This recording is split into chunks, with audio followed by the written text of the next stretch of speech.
Philosophy Gyan आणि मी आहे हर्षा पिंपळकर। या व्हिडिओ लेक्चरमध्ये आज आपण बघत आहोत एक नवीन आयडियोलॉजी, एक नवीन थिंकर आणि एक नवीन कॉन्सेप्ट। ओके, तर आज बघणार आहोत आपण डेव्हिड ह्यूम। त्यांचा हा जो व्हिडिओ आहे हा फर्स्ट व्हिडिओ असणार आहे। तर चला जास्त वेळ न घालविता आज आपण आपल्या व्हिडिओला सुरुवात करूया। इथे मी जी इमेज दाखवलेली असणार आहे ही डेव्हिड ह्यूमची असणार आहे। असे आपले डेव्हिड ह्यूम दिसायचे। त्यांचं व्यक्तिमत्व काय आहे हेच आपण आज इथे आपण बघणार आहोत। त्यांचा जन्म कुठे झाला, सगळ्या गोष्टी, ठीक आहे। तर त्यांचा जेव्हा जन्म झाला ते आहे 1711 मध्ये आणि त्यांचे जेव्हा मृत्यू पावले ते मृत्यू झाला तर 1776 मध्ये त्यांचा इथे मृत्यू झालेला आहे। जन्म आणि मृत्यू दोन्हीची पण तारीख मी इथे डेट दिलेली असणार आहे। आणि या प्रकारे आपले डेव्हिड ह्यूम होते। आज यांची थेअरी आपल्याला इथे बघायची असणार आहे। तर फर्स्ट आपण काय असतं तर प्रस्तावनेपासून आपण सुरुवात करतो। ओके, आता काही लोक प्रस्तावना लिहितात, काही लिहत नाही। आपल्याला अभ्यासाच्या आपण काय करतो, खूप घाईगडीमध्ये असतो तर आपण प्रस्तावना एवढी नाही लिहिली तरी चालते, पण आपण व्हिडिओ बनवत आहोत तर आपल्याला त्यांचं पूर्ण डिटेलमध्ये आपल्याला सांगणं महत्त्वाचं असते। आता बघा, डेव्हिड ह्यूमचा जन्म जो झालेला होता तो 26 एप्रिल 1711 मध्ये स्कॉटलंडमध्ये झालेला होता, ठीक आहे। आणि त्यांच्याच एक आपण म्हणून की ते एकदम मध्यमवर्गीय कुटुंबामध्ये त्यांचा जन्म झाला आणि लहानपणीच त्यांचे वडील गेले आणि त्यांचं निधन झालं आणि त्यांचं सर्व पालन पोषणाची जिम्मेदारी कोणावरती आली, त्यांच्या आईवरती आली। आणि अभ्यासवृत्ती असल्या कारणाने त्यांनी त्यांचे स्वतंत्र विचार, त्यांच्या व्यक्तिमत्वाचे आपण म्हणून की खूप विशेष त्यांचं गुण होतं असं। कारण काय, अभ्यासवृत्ती म्हटली तर त्यांच्यामध्ये ते गुरुत्व येणारच आहे। आणि ख्रिश्चन धर्माचे ते कट्टर विरोधक म्हणूनही ह्यूम परिचित आहे। म्हणजे काय होणार आहे, ख्रिश्चन धर्मावरती काय करते, कट्टर विरोधक असल्या कारणाने ह्यूम त्यांचा जिथे परिचय होत आहे आपला, त्यांनी रूढी परंपरा याच्यावरती आणि आपण म्हणू की अंधविश्वासावरती त्यांनी विश्वास ठेवलेला नाही, त्याचा कडाकून विरोध केलेला असणार आहे। आणि पुढे फ्रान्समध्ये जाऊन त्यांनी तत्त्वज्ञानाचा इथे अभ्यास केलेला दिसून येतो। आणि फ्रान्समध्येच वयाच्या फक्त त्यांनी 25व्या वर्षीचं मानवी स्वभावावरती निबंध त्यांनी लिहिलेला असणार आहे। आणि हे 25 वर्षामध्ये एवढ्या छोट्या वर्षामध्ये आपण म्हणू की वयाच्या, तर त्यांनी मानवी स्वभावातील हा जो निबंध आहे त्यांचा खूप प्रसिद्ध झालेला आहे। आणि तो आपल्याला जो ग्रंथ असणार हा तात्विक ग्रंथावरती इथे आधारित आहे। आणि त्याच्यानंतर त्यांचे 3 खंड होऊन गेलेले असणार आहे। बघा, एवढ्या कमी वयामध्ये एवढं महत्त्वाचं आपलं निबंध लिहिले आणि अभ्यासवृत्ती असल्या कारणाने त्यांचा स्वभाव काय असणार आहे तेच असणार आहे। आणि त्यानंतर त्यांनी 3 भागही लिहिले, म्हणजे 3 खंडही लिहिलेले असणार आहे। ते म्हणतात की फर्स्ट जो खंड लिहिला होता त्यांनी ज्ञानाच्या समस्येवरती विचार केलेला होता, म्हणजे नॉलेजमध्ये जे आहे आपल्या त्याच्यामध्ये कसं काय समस्या प्रॉब्लेम असते त्याच्यावरती त्यांनी पॉईंट आऊट केलेला असणार आहे। दुसऱ्यामध्ये त्यांनी सांगितलेल्या संवेदना सिद्धांतावरती विचार केलेला असणार आहे। तिसरा जो भाग होता त्याच्यावरती नीतिशास्त्रीय विषयक विचार त्यांनी इथे मांडलेले होते। म्हणजे 3 भागाचं त्यांनी काय केलेलं आहे, खंडन केले, म्हणजे आपण म्हणून की खंडाखंडामध्ये म्हणजे भागाभागामध्ये त्यांनी आपली एक पुस्तक लिहिलेली होती।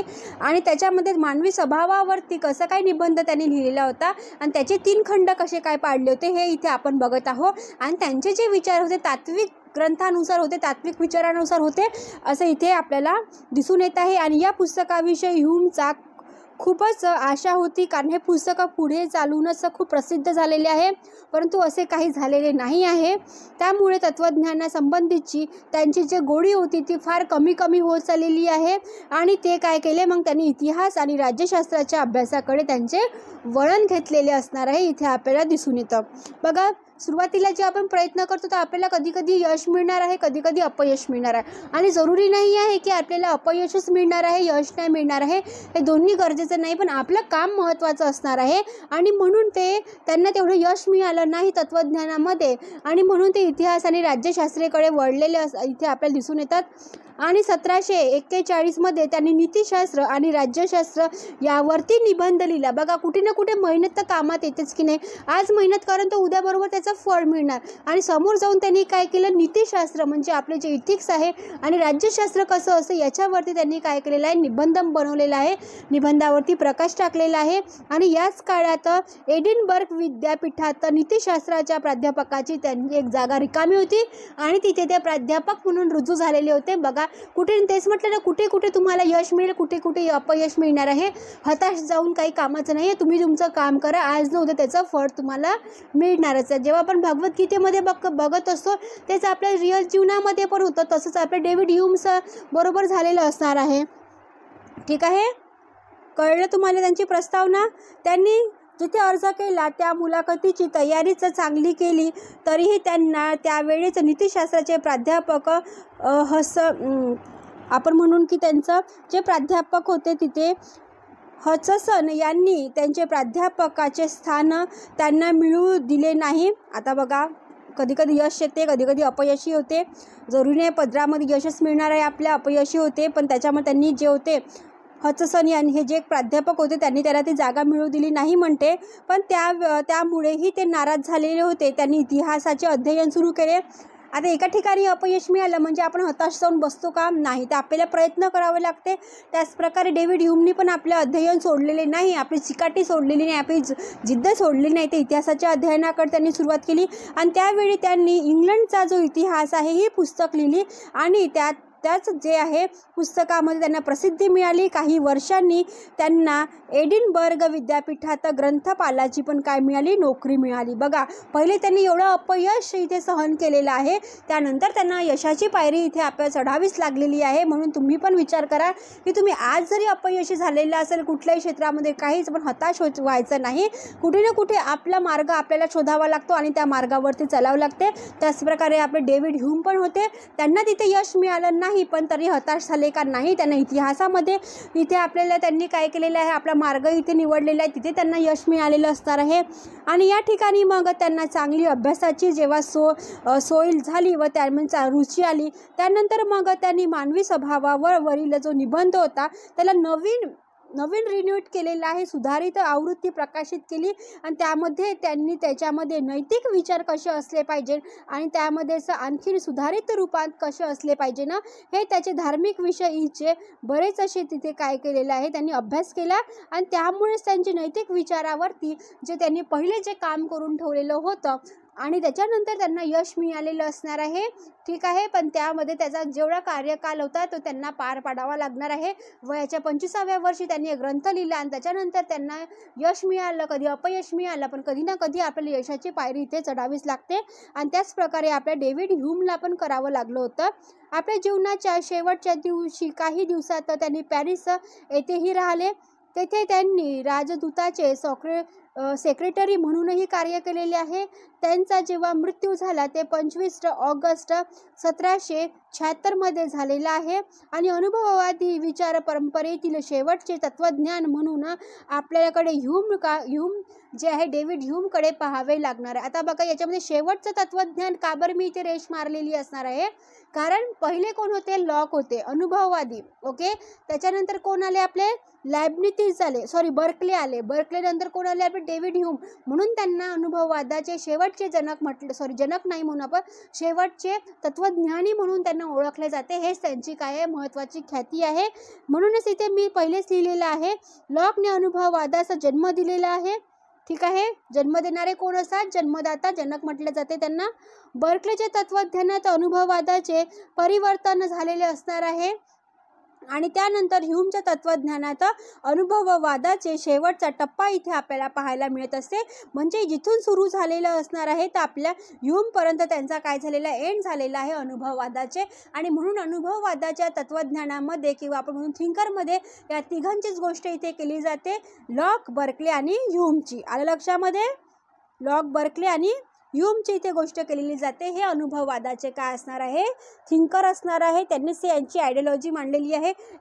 एकांनी मांडलेलं आहे, दुसऱ्यांनी काय केलं? त्याच्यामध्ये परिवर्तन घडवून आणायचं आहे आणि तिसऱ्यांनी काय केलं? त्याला शेवटपर्यंत नेण्याचं इथे कार्य त्यांनी केलेले असणार आहे. लॉक आणि बर्कले यांच्या समान ह्यूम सुद्धा अनुभववादालाच म्हणजे एक्सपिरियन्स जे असते त्या ज्ञानाचा एकमेव स्रोत म्हणून स्वीकार करत असते.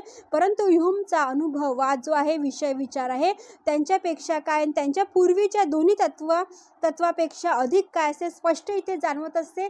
आता बघा ना, एखाद्याने काही मांडलं असेल, एखादी गोष्ट मांडलेली असेल, तोच काय करतो, दुसरा घेऊन चालतो, त्याच्यामध्ये काही ना काही परिवर्तन करून आणतो आणि त्याच्यानंतर जो तिसरा येतो तो जो आहे तत्वज्ञानी, त्याच्यामध्ये काहीतरी वेगळं असायला पाहिजे, युनिकनेस असायला पाहिजे असं त्यांचं मत असते. आणि म्हणूनच एकाचे विचार दुसरा घेतो, दुसऱ्याचे विचार कोण घेतो, तिसरा घेतो आणि त्यामुळे दोघांच्या विचाराची इथे आपल्याला काय करायचं आहे, ह्यूमने एक वेगळे विचार मांडण्याचा प्रयत्न केलेला आहे, एक वेगळे स्पष्टीकरण देण्याचा प्रयत्न केलेला आहे. आणि म्हणून लॉक यांनी बुद्धिवाद्यांनी सांगितलेल्या जन्मजात प्रत्ययाचे त्यांनी खंडन केलेले आहे. बुद्धिवादी म्हणजे कोण असणार आहे इथे आपल्याला, डेकार्त, रेने डेकार्त, स्पिनोझा, त्याच्यानंतर लाइबनिझ. आलं लक्षामध्ये? व्हिडिओ नसेल बघितले तर पहिले बघून घ्या, कारण सगळ्यांचे व्हिडिओ मी अपलोड केलेले असणार आहे. तर त्यांची काय केलेलं लॉकने जन्मजात कल्पनांचे जे आहे त्यांनी खंडन केलेले आहे. ते म्हणतात जन्मजात काही संसे बाबा हे काय सगळं अनुभवाचे बोल असते, अनुभव असेल तर तुम्हाला सगळेजण नोकरी देणार आहे, अनुभव असेल तर तुम्ही काय करता, समोरचा मार्ग तुमचा समोर करणारा हा बुद्धीने काही पहिले जन्म आईच्या पोटातून कोणी शिकून येत नाही. जन्मजात असं काहीच नसते का, तुम्हाला ABCD पण तुम्ही बाहेर आल्यावरती शिकता, 1 2 3 जे आहे तेही बाहेर आल्यावर शिकता आणि ते काय आहे जन्मजात नसते, हे सगळं तुम्हाला अनुभवाद्वारे कळते असं कोणी म्हटलेलं आहे, लॉकनी म्हटलेलं असणार आहे. जन्मजात असं काहीच नसते. म्हणून अनुभववादाचा ज्ञानाचा जनक म्हणून आपल्याला लॉकला इथे पाहावं लागत असते. आणि परंतु बुद्धिवादाच्या ज्ञान सिद्धांताचे जेव्हा खंडन लॉकने केलेले आहे, ते खंडन केले असले तरी ईश्वर, जीवन आणि जगत इत्यादींचा त्यांनी काय केलेलं, सत्तेचा स्वीकार केलेला आहे. ईश्वर, जीव आणि जगताला त्यांनी सोडलेलं नाही आहे. लक्षात ठेवायचं, कितीही अनुभवाचे बोल असले तरी कुठे ना कुठे आपल्याला काय करावं लागते, मागचं घेऊन चालावंच लागते. म्हणून ते म्हणतात की ईश्वर, जीव आणि जगताला मी सोडून चालणार नाही, कारण त्याच्यापासूनच सृष्टी आहे, त्याच्यापासूनच आपण आहोत, त्याच्यापासूनच आपल्याच्या नंतर जे येणारी पिढी आहे. आणि म्हणून असं त्यांनी ते म्हणतात की या सत्तेला मी घेऊन चालणाऱ्या सत्तेचा मी स्वीकार करत आहे. आणि त्यांचा हा जो विचार आहे बुद्धिवादी तत्वज्ञ डेकार्तच्या विचाराप्रमाणेच असणार आहे. आता बघा ना, आपल्या पहिले सगळेजण येऊन गेलेले आहे, सगळ्यांमध्ये बुद्धी असते, सगळे इंटेलिजंट असते, सगळे शिकलेले असते, पण आपण म्हणून की मला दुसऱ्याचं काहीतरी खंडन करायचं आहे, पण काही गुणामध्ये आपण खंडन करू शकतो, काही विचारामध्ये खंडन करू शकतो, पण काही जे विचार असते ते आपल्याला पहिलेच्याच लोकांचे घेऊन चालावं लागते आणि त्याच्यानंतर आपलं काहीतरी नवीन इनोव्हेशन त्याच्यामध्ये टाकावं लागते. त्याचप्रकारे आपल्या लॉकनी पण केलेलं आहे. जेव्हा ते म्हणतात की मी डेकार्तचं जे आहे जन्मजात प्रत्ययाचं खंडन केलेलं आहे, हे जरी मी मान्य केलेलं आहे तरी जे मी खंडन केलेलं असणार आहे, पण मला ईश्वर, जीव आणि जगत याला सोडून चालणार नाही. आणि त्याचप्रमाणे बुद्धिवादाचे तत्वज्ञान डेकार्तच्या प्रमाणेच आपल्याला लॉकचेही दिसून येते. काही प्रमाणात का बरं नाही, 80 प्रमाणात का बरं नाही असो तरी त्यांचे विचार आपल्या लॉकनी घेतलेले असणार आहे. आणि त्याच्यानंतर लॉक नंतर जे आलेले आहे बर्कलेनी त्यांचे विचार घेऊन चाललेले आहे. आणि त्याच्यानंतर आपले ह्यूम आलेले आहे, त्यांनी पण त्यांचे विचार घेऊन इथे चाललेलं असणार आहे. आलं लक्षामध्ये?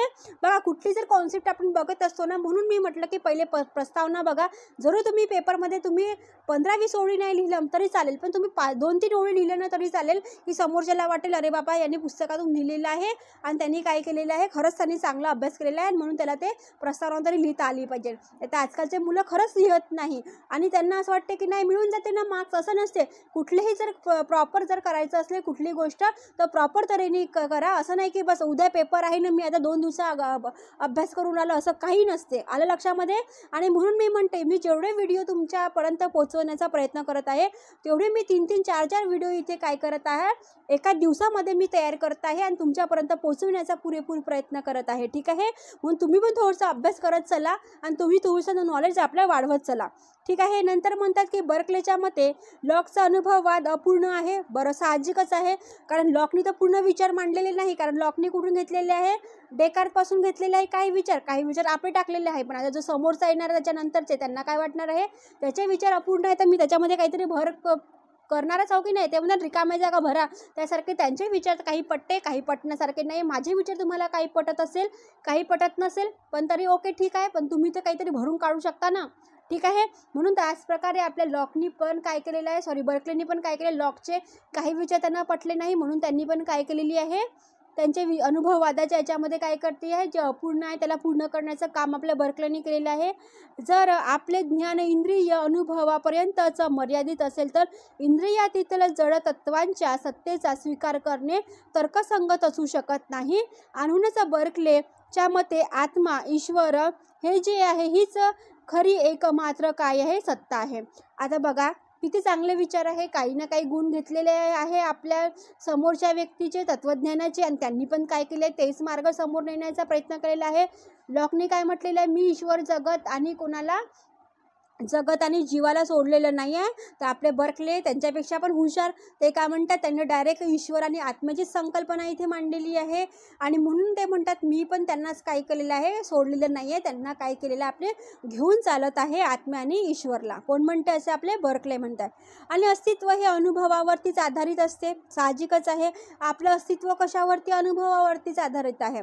आता तुम्ही एक नवीन गोष्ट शिकता, त्याच्यानंतर दुसरी गोष्ट शिकत असता, म्हणून त्यांचे आपण असं प्रत्यक्ष ज्ञान होत नाही त्याचे अस्तित्वही नाही. म्हणून जड द्रव्याचे आपण असं प्रत्यक्ष होत नसल्याने जड द्रव्याचे अस्तित्व नाही, असे बर्कले इथे स्पष्ट मत देत आहे.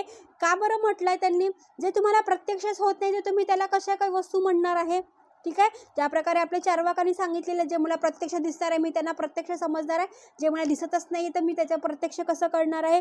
म्हणून ते म्हणतात की याच्यामध्ये जडद्रव्याचे अस्तित्व नाही, आणि म्हणूनच ते काय करतात, मी त्याला मान्यता देत नाही. प्रत्यक्ष द्रव्याचेच आपण असं प्रत्यक्ष आपल्याला होत नसल्याने म्हणून ते जडद्रव्याचे त्यांचे काय दिले, अस्तित्व इथे अस्तित्व नाही, असे कोण म्हणतात, आपले बर्कले म्हणत आहे. आणि ह्यूमचे असे स्पष्ट मत आहे की जर अनुभव हेच आपल्या ज्ञानाचे एकमेव साधन असले तर जडद्रव्य, आत्मा, ईश्वर इत्यादी प्रकारच्या कोणत्याच घटकांची सत्ता आपणास स्वीकार करता येणार नाही. त्याच्या डायरेक्ट पलीकडचे जाऊन आपल्या डेव्हिड ह्यूमने विचार केलेला आहे, त्यांच्या पलीकडे जाऊनच त्यांचा विचार आहे. म्हणजे ते म्हणतात की जर आपण जडद्रव्य मानले नाही, आपण ईश्वर मानला नाही, आपण आत्मा मानली नाही, तर तुमच्या घटकांची जी ही सत्ता आहे कशी काय स्वीकार करणार आहोत आपण, असे कोण म्हणतात, आपले डेव्हिड ह्यूम म्हणत आहे. म्हणून ते म्हणतात की जडद्रव्य असलं पाहिजे, आत्माही असली पाहिजे आणि ईश्वरही असलं पाहिजे. म्हणजे बघा, लॉकचे काही विचार बर्कलेला मान्य आहे, बर्कलेचे काही विचार आपल्या डेव्हिड ह्यूमला मान्य आहे. लॉकचे काही विचार आपल्याला बर्कलेला मान्य नाही राहणार आहे, आणि बर्कलेचे काही विचार आपल्या ह्यूमला मान्य नाही राहणार आहे. ठीक आहे, त्याचप्रकारे त्यांची काय झाले, विचाराचे इथे तत्वज्ञान निर्माण झालेलं असणार आहे. आणि अस्तित्व अर्थात सत्ता ही अनुभवावरतीच आधारित असते, आणि हे बर्कलेचे मत ह्यूमने पूर्णपणे स्वीकार केलेले आहे. आता बघा, पहिलेच म्हटलं काही विचार पटण्यासारखे आहे, काही विचार पटण्यासारखे नाही आहे, पण म्हणूनच म्हणतात की अस्तित्वाचे हे जे आहे अनुभवावरतीच आधारित असते. हे आपले कोणी म्हटलेलं होतं, हे वाक्य आपण बघितलं ना. हे बघा, इथे अस्तित्व हे अनुभवावरती आधारित असते. हे जे पूर्ण वाक्य इथे कोणी घेतलेलं आहे, बर्कलेचं असणार आहे, आणि हे पूर्ण वाक्य आपल्याला कोणी घेतलेलं आहे, त्यांचंच इथे आपल्या डेव्हिड ह्यूमनी घेतलेलं आहे. म्हणून ते म्हणतात अस्तित्व हे अनुभवावरतीच आधारित असते. हे इथे बर्कलेचे पूर्ण मत आपल्या डेव्हिड ह्यूमला मान्य असणार आहे. त्याच अर्थाने जडद्रव्य, आत्मा, ईश्वर या घटकांचा आपणास इंद्रिय अनुभव आपल्याला होत नसल्याने आपणास त्यांच्या अस्तित्वाचा स्वीकार करता येणार नाही. ठीक आहे, आता बघा ना, जडद्रव्य जे आहे, आत्मा, ईश्वर आपण कधी बघितलेलं आहे का. आस्था ठेवतो आपण आपली काय असते, आस्था पूर्ण ठेवतो. आत्मा तर आपण बघितली नाही, तुम्ही म्हणा मॅडम अशी असते, पण बेटा मला दाखवल्याशिवाय मी कशी म्हणणार आहो, आणि जोपर्यंत आपण समोरच्याला पटवून देणार नाही तर तुम्ही कसं म्हणणार आहे. जडद्रव्याचंही तसंच आहे. ठीक आहे, म्हणून ते म्हणतात त्यांचं अस्तित्व आहे, म्हणजे अस्तित्वाचा जेव्हा आपण स्वीकारच करत नाही तर मग आपण त्याने इंद्रिय अनुभवाद्वारे आपण कसं काही ते विचार करणार आहोत, असं आपले कोण म्हणतात, ह्यूम म्हणत आहे. आणि मानवी ज्ञानाचे जे विश्लेषण केले ते जे आहे त्यांनी आपल्या लक्षात येईल की कोणत्याच आध्यात्मिक वा भौतिक तत्वाचे आपणास ज्ञान होत नाही. अशा प्रकारे तुमच्या तत्वज्ञानात त्यांच्या पूर्वीच्या सर्व तत्वज्ञानाच्या विचाराचे इथं खंडन केलेले असणार आहे. कार्य कारण सिद्धांत हा जो आहे, आत्मा, ईश्वर व इत्यादी सर्वसामान्य सिद्धांताच्या विरुद्ध ह्यूम यांनी आपले विचार इथे सांगितलेले असणार आहे. हा जे कार्यकारण सिद्धांत आहे, मी पहिले व्हिडिओ टाकलेला असणार आहे. ठीक आहे, ते व्हिडिओ प्लेलिस्टमध्ये तुम्ही जाऊन बघा. आणि त्याच्यानंतर काय आहे, संशयवादाचा सिद्धांत जो ह्यूमचा आहे तोही मी अपलोड केलेला असणार आहे. हे व्हिडिओ आहे मी पहिलेपासून सुरुवात करत आहे. ठीक आहे, म्हणून कार्यकारण सिद्धांत जर तुम्हाला पाहिजे असेल, संशयवाद पाहिजे नसेल डेव्हिड ह्यूमचा, ते मी ऑलरेडी अपलोड केलेला असणार, तुम्ही प्लेलिस्टमध्ये जाऊन बघू शकता. ठीक आहे, त्याप्रकारे त्यांच्या विरुद्ध डायरेक्ट त्यांनी विचार इथे आपल्याला सांगितलेले असणार आहे. इथे आपला डेव्हिड ह्यूमचा इथे व्हिडिओ संपलेला असणार आहे फ्रेंड्स. हा तर फर्स्ट पार्टच होता, याच्यानंतर अजून 4-5 पार्ट येणारच आहे. याच्यामध्ये डेव्हिड ह्यूमचे व्हिडिओला लाईक करा, शेअर करा, सबस्क्राईब करायला विसरू नका. आणि हो, व्यवस्थित तुमच्या बुकमध्ये नोट्स काढून घ्या तुम्ही. चला, bye bye. Friends, welcome to philosophy Gyan आणि मी आहे हर्षा पिंपळकर. तर या व्हिडिओ लेक्चरमध्ये आज आपण बघत आहोत डेव्हिड ह्यूमचा दुसरा पार्ट. ओके, तुम्ही जर फर्स्ट पार्ट नसेल बघितला, पहिले तो व्हिडिओ बघून घ्या. त्यामध्ये आपण प्रस्तावना सांगितलेली आहे आणि त्या प्रस्तावनेमध्ये डेव्हिड ह्यूमने कशाचे मत त्यांना मान्य आहे, कशाचे मत मान्य नाही आहे, हे सगळंच तुम्ही फर्स्ट व्हिडिओमध्ये बघणार आहात. आणि या व्हिडिओमध्ये हा सेकंड व्हिडिओ असल्या कारणाने यामध्ये आज आपण बघणार आहोत डेव्हिड ह्यूमचा ज्ञानाचा सिद्धांत, म्हणजे ह्यूम्स थेअरी ऑफ नॉलेज. आता बघा, ज्ञान जे आहे एकाच मार्गाने होत असते का? नाही. तुम्ही लहान, म्हणजे आपण म्हणतो ना, आपण झोपेपासून उठतपासून तर झोपेपर्यंत आपण काही ना काही नवीन शिकत असतो, किंवा कोणी आपल्याला शिकवत असेल जे आपल्याला माहीत नसते, तेही आपण कधी ना कधी आपण याच्या अनुभवाद्वारे शिकत असतो किंवा आपल्या अनुभवाद्वारे शिकत असतो. आणि म्हणूनच डेव्हिड ह्यूम त्यांनी जे ज्ञानाची थेअरी सांगितलेली असणार आहे, त्यांची खूप वेगळी थेअरी असणार आहे. ते म्हणतात की ज्ञान काय असते हेच इथे आपल्याला शिकायचं असणार आहे आणि म्हणून हा सिद्धांत खूप महत्त्वाचा असणार आहे. तर पूर्ववर्ती म्हणजे जे पहिले होऊन गेलेले आहे लॉक आणि बर्कले, म्हणून त्यांना पूर्ववर्ती म्हटलं जाते. आणि लॉक आणि बर्कले हे कोण आहे हे तुम्ही मला कमेंट्स बॉक्समध्ये लिहून पाठवा. ओके, ठीक आहे. त्यांनी कुठला सिद्धांत मांडलेला आहे हे तुम्ही कमेंट्स बॉक्समध्ये लिहून पाठवा, तेव्हाच मला कळेल की तुम्हाला व्हिडिओ कळत आहे. ठीक आहे.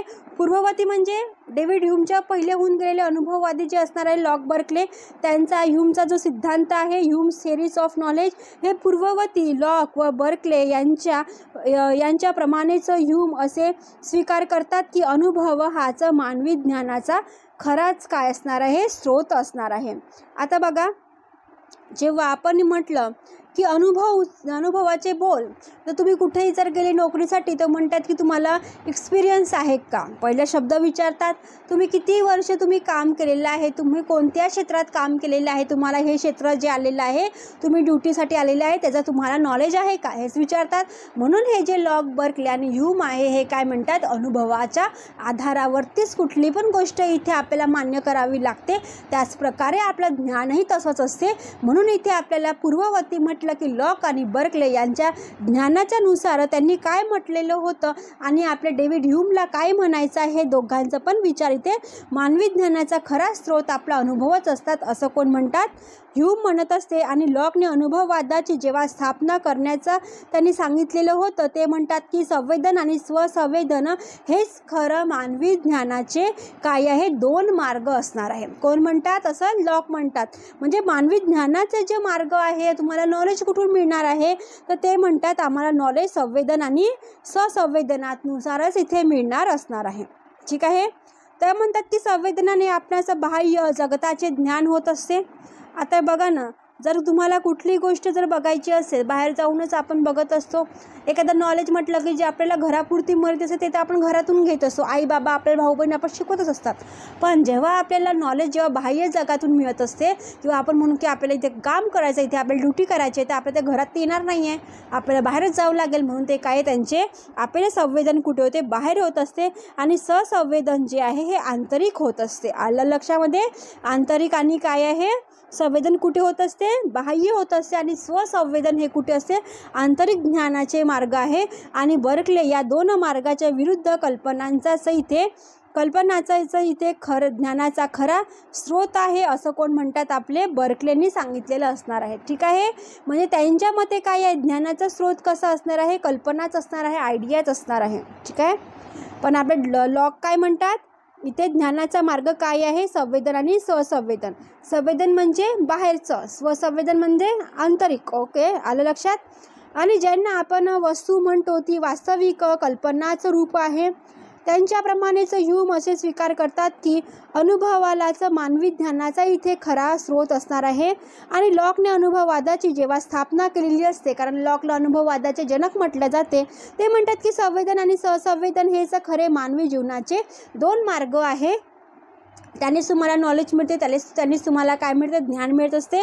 संवेदनाने आपणास बाह्य जगताचे ज्ञान होते, तर स्वसंवेदनाने तुम्हाला आंतरिक जगताचे ज्ञान होत असते असं कोण म्हणतात, आपले लॉक म्हणत आहे. आणि बर्कले म्हणतात की नाही, तर आम्हाला कल्पनाच्या दुनियेतून किंवा आपण म्हणून आयडियाच्या दुनियेतून खरंच ज्ञानाचा इथे आपल्याला अर्थ समजत असते. आणि ज्यांना आपण वस्तू म्हणतो तीच वास्तविक काय असते, कल्पना रूप असते असं कोण म्हणतात, आपले बर्कलेचे विचार असणार आहे. आणि लॉकच्या मते कल्पना बाह्य पदार्थाच्या मूळ गुणांचे प्रतीत होत आहे. बर्कले लॉकच्या या मताचे जेव्हा खंडन करताना दिसत आहे, त्यांच्या कल्पना या कोणाचेच प्रतिबिंब असू शकत नाही, तर संवेदन आणि स्वसंवेदन दोन्हीही कल्पना रूप आहे. यावरूनच असं समजते की बर्कले जे आहे संवेदन आणि स्वसंवेदन म्हणजे बाह्य आणि आंतरिक जे आहे भेदाचेही निराकरण करताना इथे आपल्याला दिसत आहे.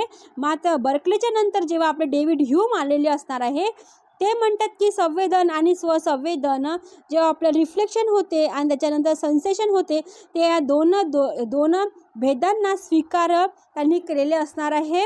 आणि परंतु त्यांचा अर्थ असा नाही की ह्यूमने केवळ लॉकच्या विचाराची इथे पुनरावृत्ती केलेली असणार आहे.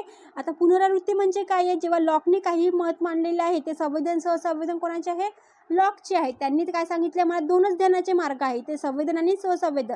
त्यांचे बरोबर पूर्ण उचलून कोणी घेतलेले आहे, आपले डेव्हिड ह्यूमने घेतलेले आहे. पण त्यांनी काय केलेलं आहे, त्यांच्या मत तर त्यांनी घेतलेले आहे संवेदन आणि स्वसंवेदन, पण त्याच्यामध्ये पण काही ना काही काय केलेलं आहे, बदल केलेला असणार आहे. आणि म्हणूनच लॉक प्रणीत ज्ञानाच्या या दोन्ही साधनाहून ह्यूमचे दोन्ही ज्ञान साधने भिन्न इथे पाहायला मिळत असते. आणि म्हणूनच ते म्हणतात की ह्यूमच्या मते मानवी ज्ञानाचे दोन मार्ग असणार आहे. पहिलं तर असणार आहे संस्कार किंवा आपण म्हणून ठसे, त्याच्यानंतर आहे कल्पना म्हणजे आयडियाज. आता बघा, कल्पना कुठून घेतली, त्यांनी कुठून घेतलेली असणार आहे, सांगा बरं पटकन. त्यांनी कुठून घेतली आहे, बर्कलेकडनं घेतलेली असणार आहे. ठीक आहे, बर्कलेकडनं त्यांनी सांगितली होती कल्पना. ओके, कल्पना आयडियाची सांगितलं होतं, त्याच्यातून मला काय मिळते, ज्ञान मिळते.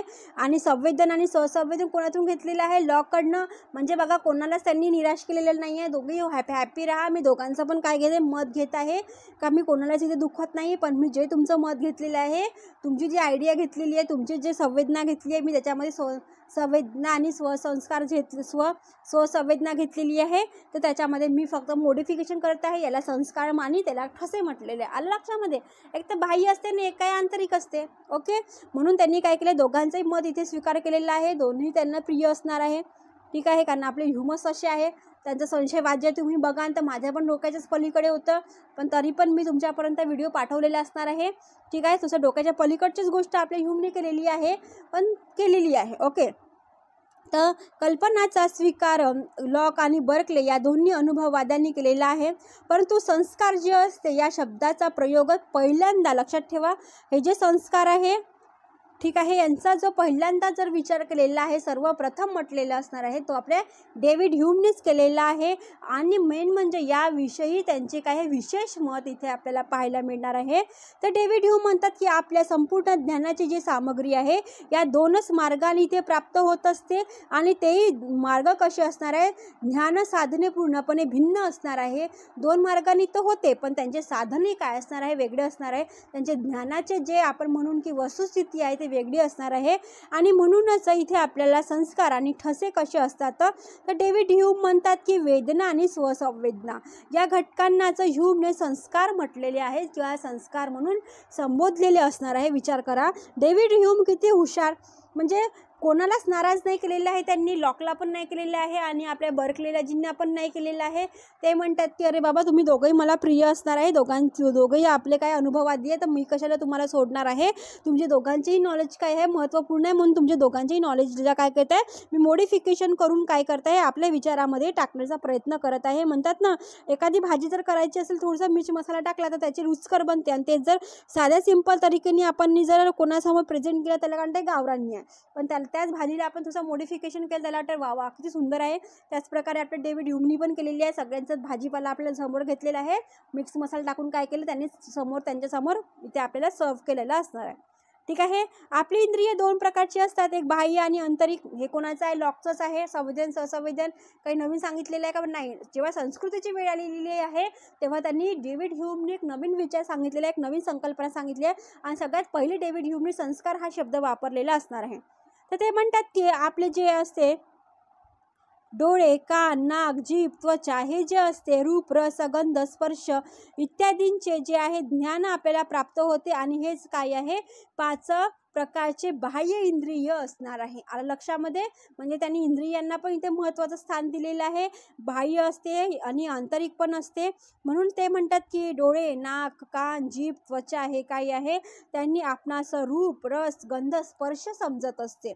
आणि हे जे ज्ञानेंद्रिय आहे तुम्हालाही माहिती आहे डोळ्याने तुम्हाला दिसते, म्हणजे तुम्ही काय करता त्याचं रूप बघू शकता. कान कशाचे असते आपला, त्याच्याने आपण काय करतो, कानाने गंध घेत असतो. नाकाने काय करतो, ठीक आहे. हे जे इंद्रिय जे त्वचा आहे आपल्याला त्यांनी काय सांगितलेलं आहे, मी यांना पण मान्यता देणार आहे. या 5 प्रकारचे आपल्याला याच्यामध्ये यांचाही विचार करावा लागणार आहे. आणि त्याचप्रमाणे बाह्य गोष्टीचे ज्ञान होण्यासाठी बाह्य इंद्रियाची आवश्यकता असते. अगदी त्याचप्रमाणे आपल्याला आंतरिक गोष्टीची पण इथे आवश्यकता असणार आहे. आणि त्या आंतरिक गोष्ट काय असणार आहे, ते असणार आहे आपलं मन. ओके, आंतरिक म्हणजे मनच राहणार आहे. तुमच्या मनात काय चालत असते घुसूर तर आपल्याला काही कळत नाही. म्हणजे तुमचं जर बॉडी लँग्वेजमध्ये जर बघितलं का तुमचं खरंच तुम्ही इथे प्रेझेंट आहे की नाही आहे तुमच्या मॅडम लोकांना बरोबर कळत असते. ठीक आहे, मी माझ्या मुलांना जेव्हा शिकवते तेव्हाही मला कळते की ते जो शिकणारा असतो तो बरोबर एका ठिकाणी बसला राहतो. म्हणजे चुलबुल्ला असते त्याचं मन कुठेतरी भटकत असते तर ते काय करतो, तो आपलं त्याचं मन जागेवर नाही राहत, तो बाहेर फिरत असते. आणि म्हणूनच त्यांनी डेव्हिड ह्यूमने इथे आपल्याला आंतरिक म्हणून इथे मनाचा इथे उल्लेख केलेला असणार आहे. ज्यांच्या आधारे आपणास सुखदुःख पाहत असतो, आंतरिक घटकांचे ज्ञान होत असते. सुखदुःखासारखेच आंतरिक घटनांचाही स्वसंवेदना ही इथे महत्त्वाचे आहे असे कोण म्हणतात, आपले डेव्हिड ह्यूम म्हणतात. आणि अशा प्रकारे संवेदना आणि स्वसंवेदना या दोघांचे एकत्रित नाव म्हणून त्यांनी इथे आपल्याला काय दिलेलं आहे, संस्कार म्हणून दिलेलं असणार आहे. लक्षामध्ये या दोघांनाही कॉम्बो मारलेला आहे. कॉम्बिनेशनमध्ये त्यांनी काय म्हटलेलं, त्यांना संस्कार म्हटलेलं असणार आहे. आणि म्हणूनच संवेदन आणि स्वसंवेदन यांच्यात केवळच नावाचाच फरक आहे आणि वास्तविकता जर बघितलं त्यांच्यात कोणताच फरक राहणार नाही. आता बघा ना, एखाद्या गोष्टीचं म्हटलं की आता म्हटलं आलू बटाट्याची भाजी करा किंवा मग आलूला फ्राय करा, आलूचं काय कर चिप्स करा, म्हणजे एकच आहे, आलू एकच आहे. कॉम्बिनेशन त्यांचं काय केलं वेगवेगळं आहे दिसत आहे.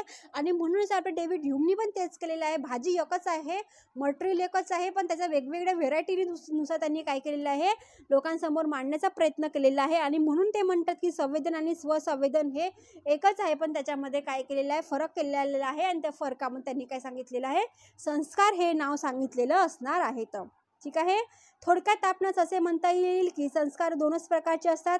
एक आहे पंचज्ञानेंद्रियांनी होणारे संस्कार ज्यांना आपण संवेदन असे म्हणत असतो, आणि दुसरं काय आहे आंतरिक संस्कार ज्यांना आपण स्वसंवेदन म्हणत असतो. लक्षामध्ये डेव्हिड ह्यूम यांनी संस्कार प्रबल, सजीव, स्पष्ट म्हटलेलं आहे.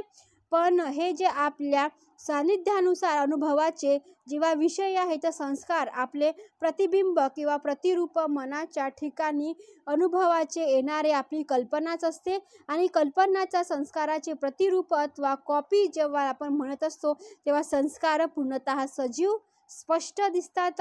नंतर हे संस्कार क्षीण होत असतात आणि मग ते आपले केवळ प्रतिरूप किंवा आपले प्रतिबिंब म्हणून इथे मनपटलावरती इथे सोडले जातात किंवा ते छापले जातात. आणि पुढे जाऊन ते प्रतिबिंबाचाच इथे आपल्याला कल्पना इथे आपल्याला मिळालेली असते. आता कल्पना कोणी म्हटली होती, बर्कलेनी सांगितलेलं होतं हे विचार. म्हणजे बर्कलेला पण त्यांनी इथे काय केलेलं आहे, खुश ठेवलेलं आहे का काही नसते बेटा, हे प्रतिरूप आहे, त्याचे प्रतिबिंब आहे आपल्या मनावरती उमटलेले, त्या प्रतिबिंबांनाच काय त्यांनी काय म्हटलेलं आहे, कल्पना म्हटलेलं आहे.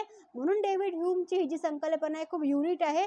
आणि म्हणूनच मी म्हटलं होतं त्यांची ही युनिकपणा जी आहे हे सगळ्यांनाच मान्य असणार आहे. आणि डेव्हिड ह्यूमचा जो सिद्धांत आहे हा सर्वोपरी आहे, कारण त्यांनी कोणालाच नाराज केलेलं नाही आहे. तूही खुश, मीही खुश, तोही खुश. ओके, तर चला, यावरून स्पष्ट होते की कल्पना या संस्कारावर अवलंबून असतात. आणि संस्कार हे काय आहे, प्राथमिक आहे. आणि आपले कल्पना काय आहे, गौण गुण असणार आहे. लक्षामध्ये रूप, रस, गंध, स्पर्श या बाह्य आणि सुख, दुःख, इच्छा, द्वेष, प्रेम इत्यादी आंतरिक संवेदनांनीही संस्कार प्राप्त होत असतात.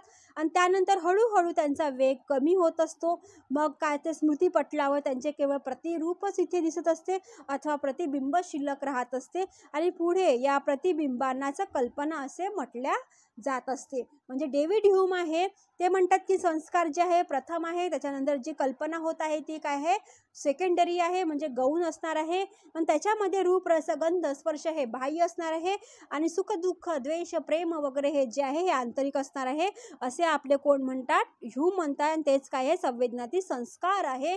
आणि कधी कधी ते हळूहळू कमी होत जाते आणि ते जेव्हा कमी होते तेव्हा आपल्या स्मृतीपटलावरती काय असते, ते कमी कमी होत जाऊन त्याचे फक्त प्रतिरूप आणि प्रतिबिंबच इथे आपल्याला पाहायला मिळते असं कोण म्हणते, आपले डेव्हिड ह्यूम म्हणत आहे. इथे हा व्हिडिओ इथे संपलेला असणार आहे फ्रेंड्स. हा सेकंड व्हिडिओ होता. व्हिडिओला लाईक करा, शेअर करा, सबस्क्राईब करायला विसरू नका. आणि हो, महत्त्वाचं म्हणजे याच्यानंतर अजून 3 व्हिडिओ येणार आहे डेव्हिड ह्यूमचे. ठीक आहे, okay, bye bye. Welcome to philosophy Gyan आणि मी आहे हर्षा पिंपळकर. तर या व्हिडिओ लेक्चरमध्ये आज आपण बघत आहोत डेव्हिड ह्यूमचा 3rd व्हिडिओ. ओके, जर तुम्ही माझे पहिलेचे व्हिडिओ नसेल बघितलेले आहे ते बघून घ्या. फर्स्ट आणि सेकंड व्हिडिओ आहे मी अपलोड केलेला आहे आणि याची महत्त्वाची म्हणजे प्लेलिस्ट तयार केलेली आहे. कारण कार्य सिद्धांत हा जो व्हिडिओ आहे मी पहिलेच अपलोड केलेला आहे, त्याची प्लेलिस्ट तयार केलेली आहे. आणि महत्त्वाचं म्हणजे संशयवाद जो आहे डेव्हिड ह्यूमचा हाही महत्त्वाचा आहे, तेही मी पहिले प्लेलिस्ट तयार करून ठेवलेली आहे, व्हिडिओ अपलोड केलेले असणार आहेत. तर चला जास्त वेळ न घालविता आज आपल्या 3rd व्हिडिओला आपण सुरुवात करूया, ज्यामध्ये आपल्याला बघायचं आहे कल्पना. आता बघा, पहिलेचा जर तुम्ही व्हिडिओ बघितला असेल, सेकंड व्हिडिओ, तर तुम्हाला कळलं असेल की त्यांनी 2 इथे गोष्टी सांगितल्या होत्या. ते म्हणतात की संस्कार असले पाहिजे आणि त्याच्यामध्ये काय ठसे असले पाहिजे. सेकंडमध्ये काय म्हणतात, ते ज्ञानाचा स्रोत काय, कल्पना. ओके, पहिले तर आपल्याला बर्कलेला नाराज नाही केले, लॉकला तर नाराज नाही केले त्यांनी संस्कार आणि ठसे म्हणून आपले संवेदन आणि संवेदनाची गोष्ट केलेली आहे. एक बाह्य असते, एक आंतरिक असते. ओके, चला कळलं असेल तर तुम्ही लाईक करा, शेअर करा, सबस्क्राईब करायला विसरू नका. तुम्ही खूप कंजूसी करता लाईक करायला आणि सबस्क्राईब करायला, त्याच्यापेक्षा जास्त कंजूसी करता. ठीक आहे, म्हणजे तुमच्यापर्यंत व्हिडिओ पोहोचवत आहे, तुम्हाला नोट्स बरोबर प्रोव्हाइड करत आहे आणि तुम्ही सुद्धा एक लाईकसुद्धा करत नाही. ओके, बॅड आहे नाही थोडंसं, तुम्हालाही कळलं पाहिजे की अरे मॅडम एवढ्याच्यानी व्हिडिओ टाकत आहे, तर एक लाईक एक थंब जो आहे तो दिला तर काही बिघडत आहे का? नाही ना, बोट दुखत नाही ना. ओके, तसं आहे तुमची मर्जी. इथे आपल्याला बघायचं आहे त्यांनी ज्ञानाच्या याच्यामध्ये सेकंड जो म्हटलेला टॉपिक तो काय असणार आहे, ते आहे कल्पना. ओके, आयडियाचा. तर ह्या आयडियाची दुनिया कोणाची होती? सगळ्यात फर्स्टमध्ये जेव्हा आलो आपण तेव्हा प्लेटोची होती. आला, प्लेटोच्या नंतर बाकीचे आलेले आहे. त्याच्यानंतर आपले कोण अनुभववादी, बर्कले. मग बर्कलेला पण त्यांनी काय केलं, नाराज नाही केलं. ते म्हणतात अरे बेटा तूच कशाला नाराज होते, तुमचं बी मी काय घेते, आयडिया घेते, कल्पना घेते, तू पण रडू नको, मी पण नाही रडत. आणि लॉकलाही नाही रडवलं. ओके, तर म्हणतात की पण त्यांच्यामध्ये जो विचार आहे त्यांचा वेगळे विचार होते आणि आपल्या ह्यूमचे वेगळे विचार आहेत. दोघी अनुभववादी असल्या कारणाने ह्यूमच्या मते कल्पनांचे 2 प्रकार आहे, केवल कल्पना आणि काय एक मिश्र कल्पना. ओके, म्हणजे केवल कल्पना असते आणि एक मिश्र कल्पना म्हणजे मिक्सचर असते. ह्यूमप्रमाणेच लॉक यांनी सुद्धा कल्पनांमध्ये अशाच प्रकारचा फरक मान्य केलेला आहे, परंतु त्यांच्या दोघांच्या या संदर्भातील विवेचनात फरक आहे. दोघांच्या काही ना काही तर वेगवेगळे मुद्दे मांडलेच असेल की नाही. आणि या ठिकाणी ते लक्षात आले की या संदर्भात लॉकचे जे मत आहे केवळ कल्पना या स्वतंत्रपणे वस्तूचे प्रतिबिंब असतात. ते म्हणतात हे जे केवळ कल्पना जे दिसून राहिलं तुम्हाला वरती आणि इथे दिसत आहे, हे काय फक्त स्वतंत्र वस्तूचे प्रतिबिंब आहे, प्रतिनिधित्व करत आहे. आणि हे जे केवळ जे कल्पना आहे हे संवेदन आणि स्वसंवेदन अशा दोन्हीही इथे मार्गाने इथे प्राप्त होत असते. आणि हे जे मिश्र कल्पना आहे यांची जेव्हा निर्मिती झाली ते आत्म्याच्या द्वारे झालेली असणार आहे आणि केवळ कल्पनाच्या माध्यमातूनच झालेली आहे असं कोण म्हणतात, आपले डेव्हिड ह्यूम म्हणत आहेत. आणि म्हणूनच हे जे कल्पना आहे केवळ कल्पना जे सांगितलेलं आहे हे संवेदन आणि स्वसंवेदन आहे आणि हे जे मिश्र कल्पना दिसत आहे हे आपले काय आहे, आत्म्याद्वारे केलेले केवळ कल्पनाच्या माध्यमातून इथे आपल्याला त्यांनी इथे आपण म्हणून की कल्पना मांडलेली, आयडिया मांडलेली असणार आहेत. ह्यूमच्या मते केवळ कल्पना या मूळ संस्काराचे प्रतिबिंब आहे. संस्कारांनी काय सांगितलेलं होतं, प्रायमरी सांगितलेलं होतं.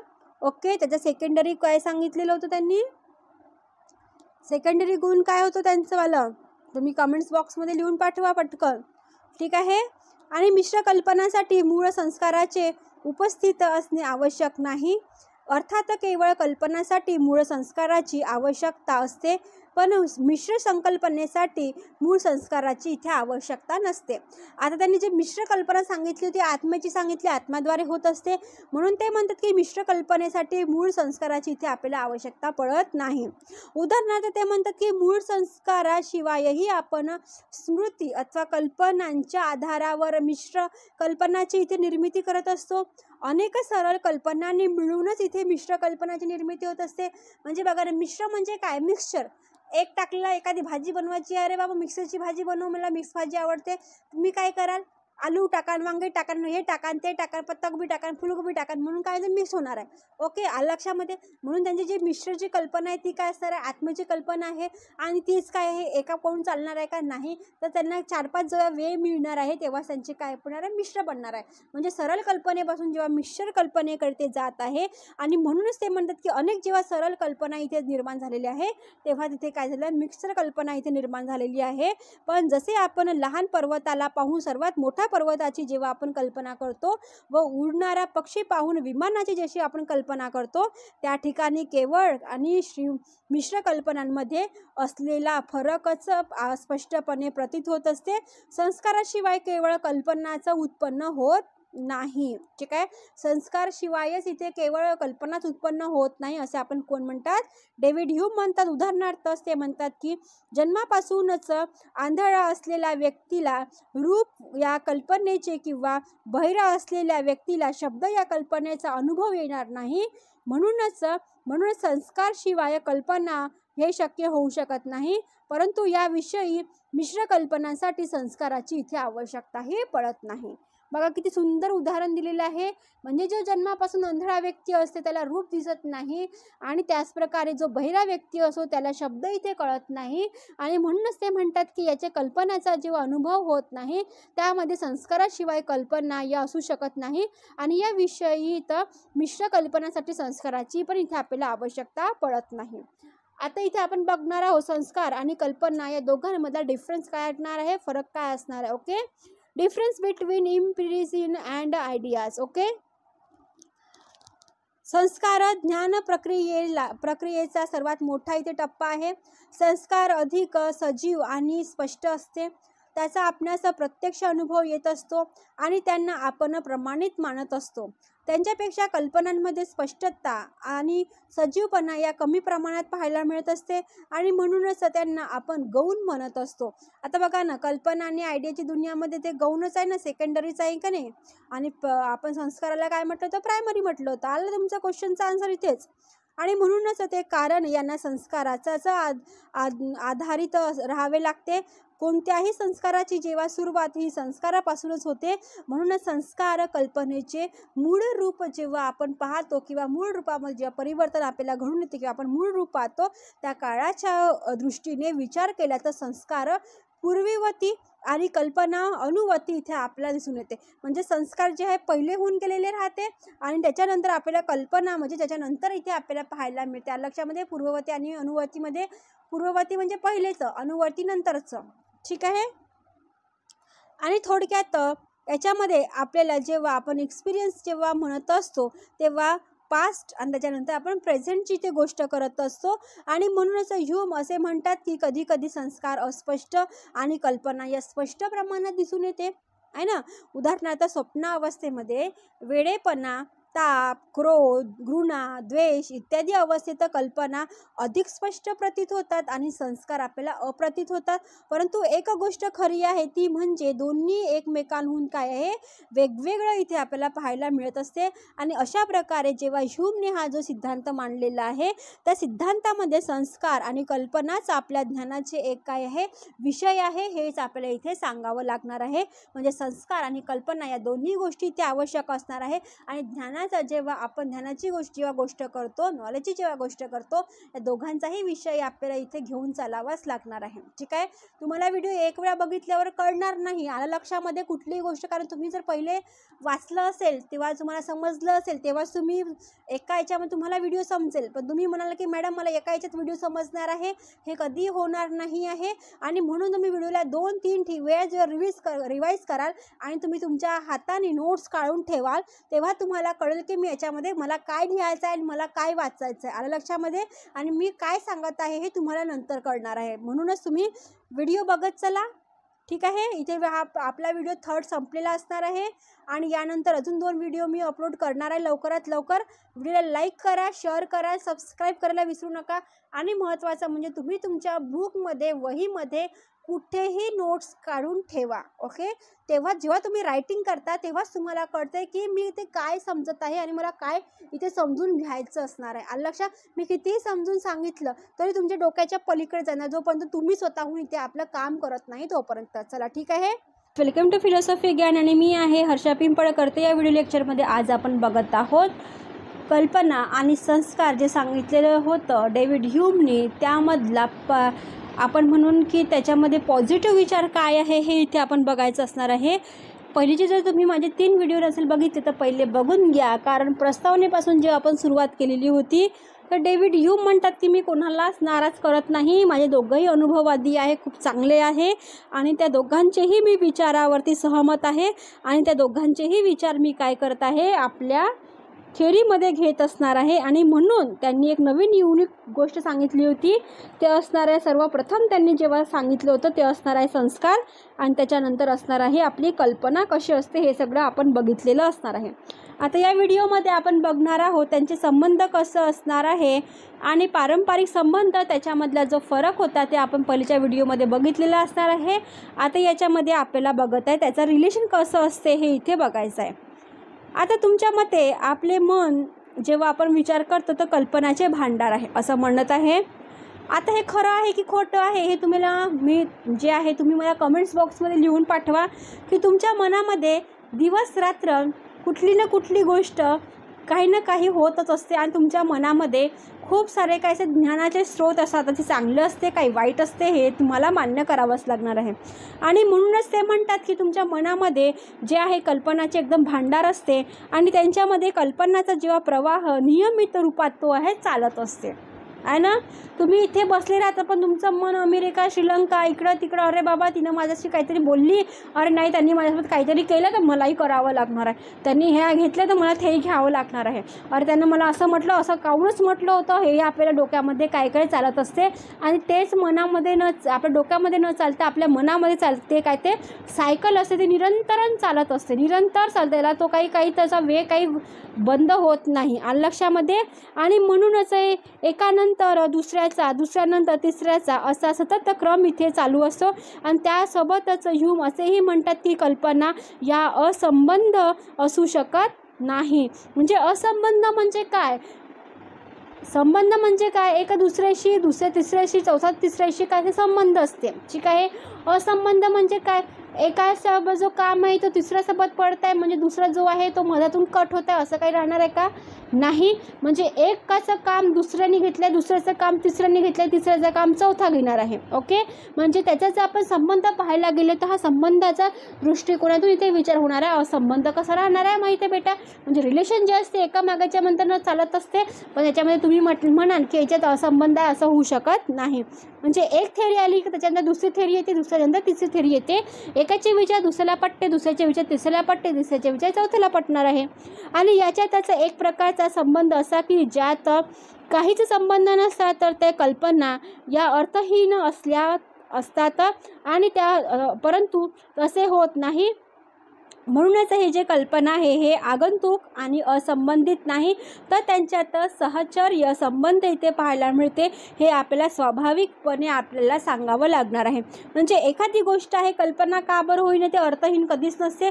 तुम्हाला एखादी जर आयडिया आली असेल तर ती काही निरर्थक नाही आहे. म्हणजे तुम्हाला कुठली ना कुठली गोष्ट तुम्ही बघितलेली असणार आहे आणि त्याचप्रकारे तुमचे जेव्हा डोकं चालत असेल नाही मला असं करायचं होतं म्हणजे तो जो अर्थ होत आहे तो निरर्थक नाही आहे. त्याला काही ना काही अर्थ आहे, त्याच्यातला काही संबंध आहे तो असंबंधित राहणार नाही असं कोण म्हणतात? आपले ह्यूम म्हणत आहे. म्हणून ते म्हणतात की कल्पना आणि संस्कार याच्यामध्ये पारंपरिक संबंध असले पाहिजे, रिलेशन असतात. त्यांच्यातील हा जो संबंध आहे त्यांच्यातील नियमानेच शक्य होत असते. परंतु हे जे नियम सार्वभौमिक आणि अनिवार्य असू शकत नाही. आता जर मी म्हटलं सार्वभौम आणि अनिवार्य असू शकत नाही, हे जे डेव्हिड ह्यूमने म्हटलं सार्वभौम म्हणजे काय होणार आहे? युनिव्हर्सल. ओके, म्हणजे जे युनिव्हर्सला पण मान्य आहे, तुम्हालाही मान्य आहे, मलाही मान्य आहे. इथलं जे आपलं भारताची जे करोडो संख्या आहे आणि पण भारताच्या बाहेरची जी लोकसंख्या आहे त्यांनाही मान्य, अनिवार्य म्हणजे नेसेसरी, मलाही मान्य आहे, तुम्हालाही मान्य आहे. हे ऑल म्हणजे का आपण म्हणून आपण राहणार नाही तेव्हाही मान्य राहणार आहे, आपण आहोत तेव्हाही मान्य राहणार, त्याच्यानंतरही मान्य राहणार आहे. कळलं? म्हणजे ते म्हणतात की हे जी कल्पना आहे हे नियमित आहे, पण हे जे नियमित आहे, पण आपण हे नाही म्हणू शकत की हे सार्वभौमिक आहे आणि अनिवार्य आहे. ह्या दोन गोष्टी ते आपण म्हणू शकणार नाही, असं कोण म्हणतात? डेव्हिड ह्यूम म्हणतात.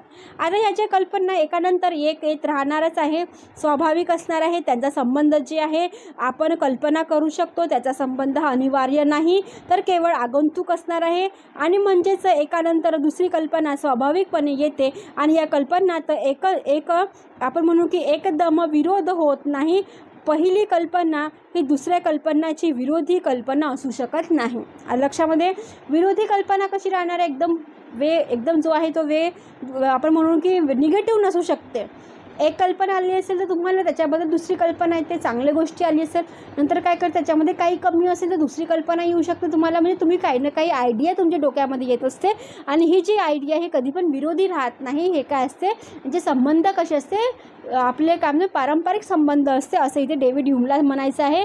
आणि म्हणून डेव्हिड ह्यूम म्हणतात की यांचा जे कल्पना आहे, जे संचय आहे ते वेगवेगळ्या रीतीने होऊ शकते आणि या कल्पनांचे सहचर्य किंवा संयोजन होण्याच्या किंवा एकत्र येण्याच्या ज्या 3 पद्धती आहेत त्या 3 पद्धती कोणत्या आहे? त्या सहचर्य नियमानुसारच येत असते.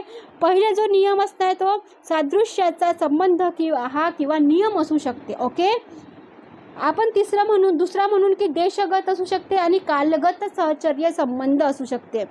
तिसरा आहे कार्यकारण संबंध असू शकते. म्हणजे या 3च रूपामध्ये तुमचा संबंध येऊ शकते, सहचर्य संबंध येऊ शकते, त्याच्याशिवाय इथे येऊ शकणार नाही. म्हणून सादृश्याचा संबंध अथवा नियम सेकंडरी असणार आहे, देशगत आणि कालगत सहचर्याचा संबंध आणि तिसरं असणार आहे कार्यकारण संबंध. आलं लक्षामध्ये? या नियमानुसारच तुम्हाला चालावं लागते. फर्स्ट आपण बघणार आहे सादृश्य संबंधाचा आधार काय असणार आहे, ते आहे समानता. ओके, जर 2 वस्तू समान असतील तर एकाची कल्पना उपस्थित झाल्यास दुसऱ्याची कल्पनाही उपस्थित होईल, कारण ही दोघातच समान असते. म्हणजे एक गोष्ट असेल तर त्याच्या बदलीच काय ते समान दुसरी गोष्ट येणार आहे. कमी जास्त प्रमाणात फरक येणार आहे पण त्याच्यामध्येच दुसरा पण इथे संबंध येणार आहे आणि तो संबंध येणार आहे समानतेच्यावरती. उदाहरणार्थ दिलेलं आहे ते म्हणतात की जेव्हा आपण एखाद्या मनुष्याविषयी विचार करतो तेव्हा लगेचच आपल्यासमोर त्या वस्तूची कल्पना उपस्थित होते. आता बघा ना, तुम्हाला एखादी कोण मॅडम किंवा सर आवडत असेल किंवा आपण म्हणून की नाही चांगला एखादी हिरोईन आवडत असेल तर आपण काय म्हणू, एखाद्या विषयी त्या व्यक्तीचा आपल्याला विचारच आला तर आपण त्याच्या काय करतो, इमेज आणतो आपल्या डोळ्यासमोर. त्यांनी काहीतरी चांगलं केलं असेल आपल्याबद्दल तर आपण त्यांना काय ते वा आमचे मॅडम किंवा आमचे सर खूप चांगले होते, मला हे माझ्यामध्ये काय ते समस्या आली होती तर त्यांनी काय केली, पूर्ण केलेली. लक्षामध्ये म्हणजे त्यांची डायरेक्ट आपण काय करतो, कल्पना इथे निर्माण करतो, त्यांना उपस्थित करत असतो. आणि त्याचबरोबर त्यांच्या समान गुण कसं असणार आहे, त्यांचा स्वभाव कसा आहे, त्यांच्या मित्रत्वाची जी कल्पना आहे आपल्यासमोर ती घटना कशी आहे ते उभ्या होत जाते. म्हणजे आपण डायरेक्ट पूर्ववती चालत असतो तर त्याच्या होऊन गेलेल्या ज्या गोष्टी आहे त्या आपल्याला डायरेक्ट काय करते, आपल्याला रिवाईज होत असते आपल्या मेमरीमध्ये. आणि ही जी कल्पना आहे की अरे मॅडमनी सरांनी आपल्याला मदत केली होती, आपण त्यांचा स्वभाव असा आहे आणि त्यांचे काय कार्य असे आहे, ते अशा होत्या, ते तशा होत्या, अशा आपल्या डोक्यामध्ये काय ते विचार चालत असते. आणि ह्या ज्या कल्पना आहे तुम्हाला समान गुण त्यांच्या काय करते, चालत असते. म्हणून त्यांनी समानतेवरती इथे जास्त भर दिलेला असणार आहे. देशगत व कालगत संबंध कसे असणार आहे हे इथे आपण बघणार आहोत. ठीक आहे, फर्स्ट आपण बघितलेलं आहे. आता हे जे 2 घटनामध्ये दुसरा घटना पहिल्या घटनेशी लगेचच त्यानंतर स्थानी त्यांची वेळी घटना व त्यांच्यात देशगत आणि काल संबंध स्थापित होत असते. मग एकाची कल्पना उपस्थित झाल्यास दुसऱ्याची कल्पना उपस्थित होते, त्यांच्यात एकच साम्यत्व आणि क्रमभाव इथे आपल्याला पाहायला मिळते. एक गोष्ट पहिली की दुसरी आठवते, दुसरी केली की तिसरी आठवते, तिसरी केली की चौथी आठवते. म्हणजे हे जर आपणास जे घटना चालत असते किंवा वस्तूचे जे संवेदन चालत असते त्यांना त्यांचे काय असते, आपल्याला त्या वस्तू ज्याप्रमाणे त्या क्रमाक्रमाने आपल्या मनावर उमटलेल्या असतात, त्याचे ठसे जेव्हा आपल्या मनावर उमटलेले असतात त्यांच्या कल्पनासुद्धा त्याचप्रमाणे इथे आपल्या जोडल्या जातील. आणि ह्या ज्या घटना आहे एकच किंवा आपण म्हणून की कंटिन्यू पण होऊ शकते, क्रमाक्रमाने होऊ शकते, किंवा एकीनंतर दुसरी, दुसरीनंतर तिसरी, अशा अनुभवाच्या आधारे आपण इथे तशाच क्रमाच्या किंवा रीतीने त्या काय त्या मनात काय ते स्थापली जाते, त्याचे ठसे उमटले जाते आणि त्यानुसार असं कार्यकारण इथे आपल्याला इथे देश कालाचा इथे समजलेला असणार आहे. थर्ड आहे आपला कार्यकारण संबंधाचा जो कल्पना आहे ती कशी असणार आहे, ती कशी उपस्थित होते हे इथे आपल्याला बघावं लागणार आहे. दुसरी कल्पना उपस्थित होता, जसं म्हटलं उदाहरण सांगितलेलं इथे, अग्नी, ताप, ग्रहण झालं की मृत्यू होते. म्हणजे कार्यकारण संबंध आहे कसं, अग्नी आहे म्हणजे त्याच्यामध्ये काय आहे, ताप असणार आहे म्हणजे गरम असणार आहे. आता अग्नी म्हटलं तर शीतल राहत नाही, थंडी तर राहत नाही, अग्नी काय म्हटलं तर तापणार आहे. ठीक आहे. विष ग्रहण केले म्हणजे काय होणार आहे, मृत्यू तो होणारच आहे. कोण असा प्राणी आहे ज्याने विष ग्रहण केल्याने तो मेला नाही आहे. जास्त प्रमाणात जर झालं तर आपण काय करणार, मृत्यू होणारच आहे. म्हणजे कार्य आहे तर त्याचं कारणही असणार आहे हे इथे सांगितलेलं आहे. म्हणजे कार्य उपस्थित होण्यासाठी कारणची आवश्यकता असते, कारण उपस्थित होण्यासाठी कार्याची आवश्यकता असते. ज्याप्रमाणे अग्नीला हात लावल्यावरती आपल्याला भासतं किंवा आपल्याला गरम होतं, नंतर काय आहे, विष ग्रहण केल्याच्या नंतर आपला मृत्यू होणार आहे. म्हणजे दुसरी एखादी घटना ही उपस्थित होत असते, कारण या घटनांमध्ये कारण कार्य संबंध आहे. वैज्ञानिक ज्ञानाचा जेव्हा आधार आपण घेत असतो त्याचवेळी संबंधाला सार्वभौम युनिव्हर्सल मानत असते, ते काय असणार आहे, कार्यकारण संबंध असणार आहे. असं तर नाही आहे की कार्यकारण संबंध हा युनिव्हर्सल नाही आहे. चटका लागला, आग आहे म्हणून चटका लागला तर तुम्हाला तापणारच आहे, तुम्हाला भाजणारच आहे. विष ग्रहण केल्याच्या नंतर मरणारच आहे, मृत्यू येणारच आहे. काय युनिव्हर्सल आहे. तुम्ही तर म्हणा मॅडम विष पिल्याच्या नंतर मरत नाही, असं तर काही होऊ शकत नाही. काय ना, विष ग्रहण केल्याचं मरतेच. म्हणजे हे काय युनिव्हर्सल आहे. आपल्याचं कोण म्हणतात, डेव्हिड ह्यूम म्हणतात. म्हणजे कार्यकारण संबंध कसा असतो हे इथे आपल्याला डेव्हिड ह्यूमने सांगितलेलं असणार आहे. या नियमानुसारच आपल्या प्रत्येक घटनेचं कारण असते आणि कारण असल्याशिवाय कार्याची निर्मितीही होऊ शकत नाही. प्रत्येक घटना तिच्या निर्मितीसाठी तिच्या पूर्वी घडलेल्या दुसऱ्या घटनेवर अवलंबून असते व जिच्यावर ती आपल्या निर्मितीसाठी अवलंबून असते ती तिचीच काय असते, कारण इथे पाहायला मिळत असते. लक्षामध्ये, म्हणजे प्रत्येक घटनेच्या निर्मितीमध्ये पहिले म्हणजे तिच्या पूर्वी जे घडलेली घटना असते तीच तिच्यामध्ये काय असते, अवलंबून असते आणि तीच काय असली पाहिजे, त्याच्यामध्ये कारण असलं पाहिजे, असं कोण म्हणतात, डेव्हिड ह्यूम म्हणत आहे. ओके. तशा प्रकारे या 3 नियमाचे आधार आपल्या मनातील कल्पनांमध्ये संयोग आणि वियोग होत असतो, ज्यानेच आपल्या ज्ञानामध्ये वृद्धी होत असते. कधी बघा ना, कोणती कल्पना चांगली असते, कोणती कल्पना वाईट असते. आपल्याला कधी चांगलं विचार येते, कधी कधी वाईटही विचार येते. म्हणजे संयोग आणि वियोग इथे ठरलेला आहे. ज्याप्रमाणे भौतिक जगामध्ये गुरुत्वाकर्षण नियम कार्य करत असते. तर गुरुत्वाकर्षण नियम हे तुम्हाला माहीतच आहे. वरून कुठलीही गोष्ट फेकली की ती जमिनीवर येणारच आहे. ठीक आहे. आणि त्यानुसारच त्याचप्रमाणे आपल्या जगामध्ये सुद्धा वरील 3 नियम इथे आवश्यक असते आणि हे 3 नियमाशिवाय ह्यूमने अन्य 4 संबंधाची चर्चा इथे केलेली असणार आहे. तर 4 संबंध कोणते आहे इथे आपण बघणार आहोत. ठीक आहे. क्रमाक्रमाने पहिला संबंध असणार आहे विरोध संबंध. जर आपण एका वेळी एक विचार सत्य मानला तर त्या विचाराच्या विरोधी विचार त्याच वेळी निश्चितच असत्यही असते. बरोबर आहे. विरोध संबंध म्हणजे काय, तर सत्य असेल नाही तर असत्य असेल. ठीक आहे. म्हणजे एक विचार चांगली येणार आहे तर दुसरे विचार वाईट येणारच आहे. कधी काही वेळ चांगली असते तर काही वेळ काय ते वाईटही असते. कधी सुख असते तर कधी दुःखही पाहायला मिळते. म्हणजे विरोधी संबंध पाहायला मिळते. सेकंडरी आहे तादात्म्य संबंध. म्हणजे एका वेळी एक कल्पना उपस्थित असल्याचं कल्पनेचे दुसऱ्या वेळी उपस्थित होणाऱ्या कल्पनाशी तादात्म्य असते. म्हणजे एकाची वेळेची एक उपस्थित आहे, त्याच्यानंतर त्या दुसरी कल्पना उपस्थित झालेली आहे. म्हणजे दोघांमध्ये काय तादात्म्याचा संबंध इथे दिसत आहे. गुणातीत फरक, गुणही फरक आहे. आता काहीतरी बघा, निसर्गाने तर आपल्याला काय केलेली आहे, मानव रूपामध्ये आणलेला आहे. स्त्रीच्या संबंधात आणलेला आहे, पुरुषाला पुरुषाच्या संबंधात आणलेला आहे. आता त्याच्यामध्ये आपण काय करतो, अरे हा लंबा आहे, तो ठेंगणे आहे, ती ठेंगणी आहे, ठुसकी आहे, तो गोरी आहे, तो काळा आहे, तो मीडियम आहे, तो गौणवर्ण आहे, असं आपण करतो. म्हणजे याच्यामध्ये गुणामध्ये कसा फरक असते, ते हुशार आहे, तो बुद्धू आहे, तो मीडियम आहे, अरे तो अति हुशार आहे. म्हणजे त्याला सांगायचं आहे का हुशार नाही आहे, तो अति हुशार आहे. त्याला समजून सांगायची गरज नाही आहे, कारण तो खूप हुशार आहे. ओके. म्हणजे आपण त्याच्यामध्ये गुणामध्ये जो फरक करत असतो 2 वस्तूमध्ये, ते म्हणतात की वजन आणि रंग आदीमध्ये आपण फरक करत असतो, त्यांच्या गुणामध्ये फरक करत असतो. चौथं इथे गोष्ट असणार आहे ती म्हणजे गुणसंख्या. ओके. गुणसंख्या कसं, 2 + 2 बरोबर 4 होणार आहे. आणि 18च्या जर अर्धे केलं तर काय होणार आहे, जर हाफ केले तर त्याचे काय होणार आहे, 9च होणार आहे. 10 होणार आहे का? अरे मॅडम 2 याचे अर्धे 18चे अर्धे केले ना 9 नाही होत, 10 होते. असं काय होणार आहे का? नाही. तर त्याच्यामध्ये काय आहे, गुणसंख्यामध्येही फरक पाहायला मिळते. 2 + 2 केल्यावरती बरोबर आपल्याला 4च येते आणि जर 18चे अर्धे केले तर 9च येते. अशा प्रकारची इथे गुणसंख्याही पाहायला मिळते. अशा प्रकारे ह्यूमच्या मते संबंधाची जेव्हा संख्या 7 असते त्यापैकी पहिले 3च संबंध प्राकृतिक मानले गेलेले आहे आणि त्यानंतर परिवर्तनाची जेव्हा मान्यता मिळालेली आहे शेवटच्या 4 प्रकाराला अपरिवर्तनीय मानले गेलेले आहे असे कोण म्हणतात, डेव्हिड ह्यूम म्हणतात. म्हणजे जे ह्यूमला सांगायचं आहे, जे संबंधाची संख्या असते हे 7 असते. जे फर्स्ट 3 बरोबर म्हणजे 3 जेव्हा असते फर्स्टवाल्याच्यामध्ये पहिल्या याच्यामध्ये त्याला प्राकृतिक म्हटले जाते आणि त्याच्यानंतर जे 4 सांगितलेले असणार आहे ते अपरिवर्तनीय असते असं कोण म्हणतात, आपले डेव्हिड ह्यूम म्हणत आहे. आणि अशाच प्रकारे शेवटच्या 4 प्रकारांना प्रत्यात्मक संबंधही म्हटले गेलेले आहे कारण की हे संबंध कल्पनावरती आधारित असते. ओके, लक्षामध्ये याच्यामध्ये आपण काय शिकलेले आहोत, कल्पना आणि संस्कार यामध्ये पारस्परिक संबंध कसा असते हे इथे आपण या व्हिडिओमध्ये शिकलेलो असणार आहोत. हा व्हिडिओ कितला होता, 4था व्हिडिओ होता. याच्यानंतरचे जे व्हिडिओ येणार आहे, एक व्हिडिओ अजून येणार आहे.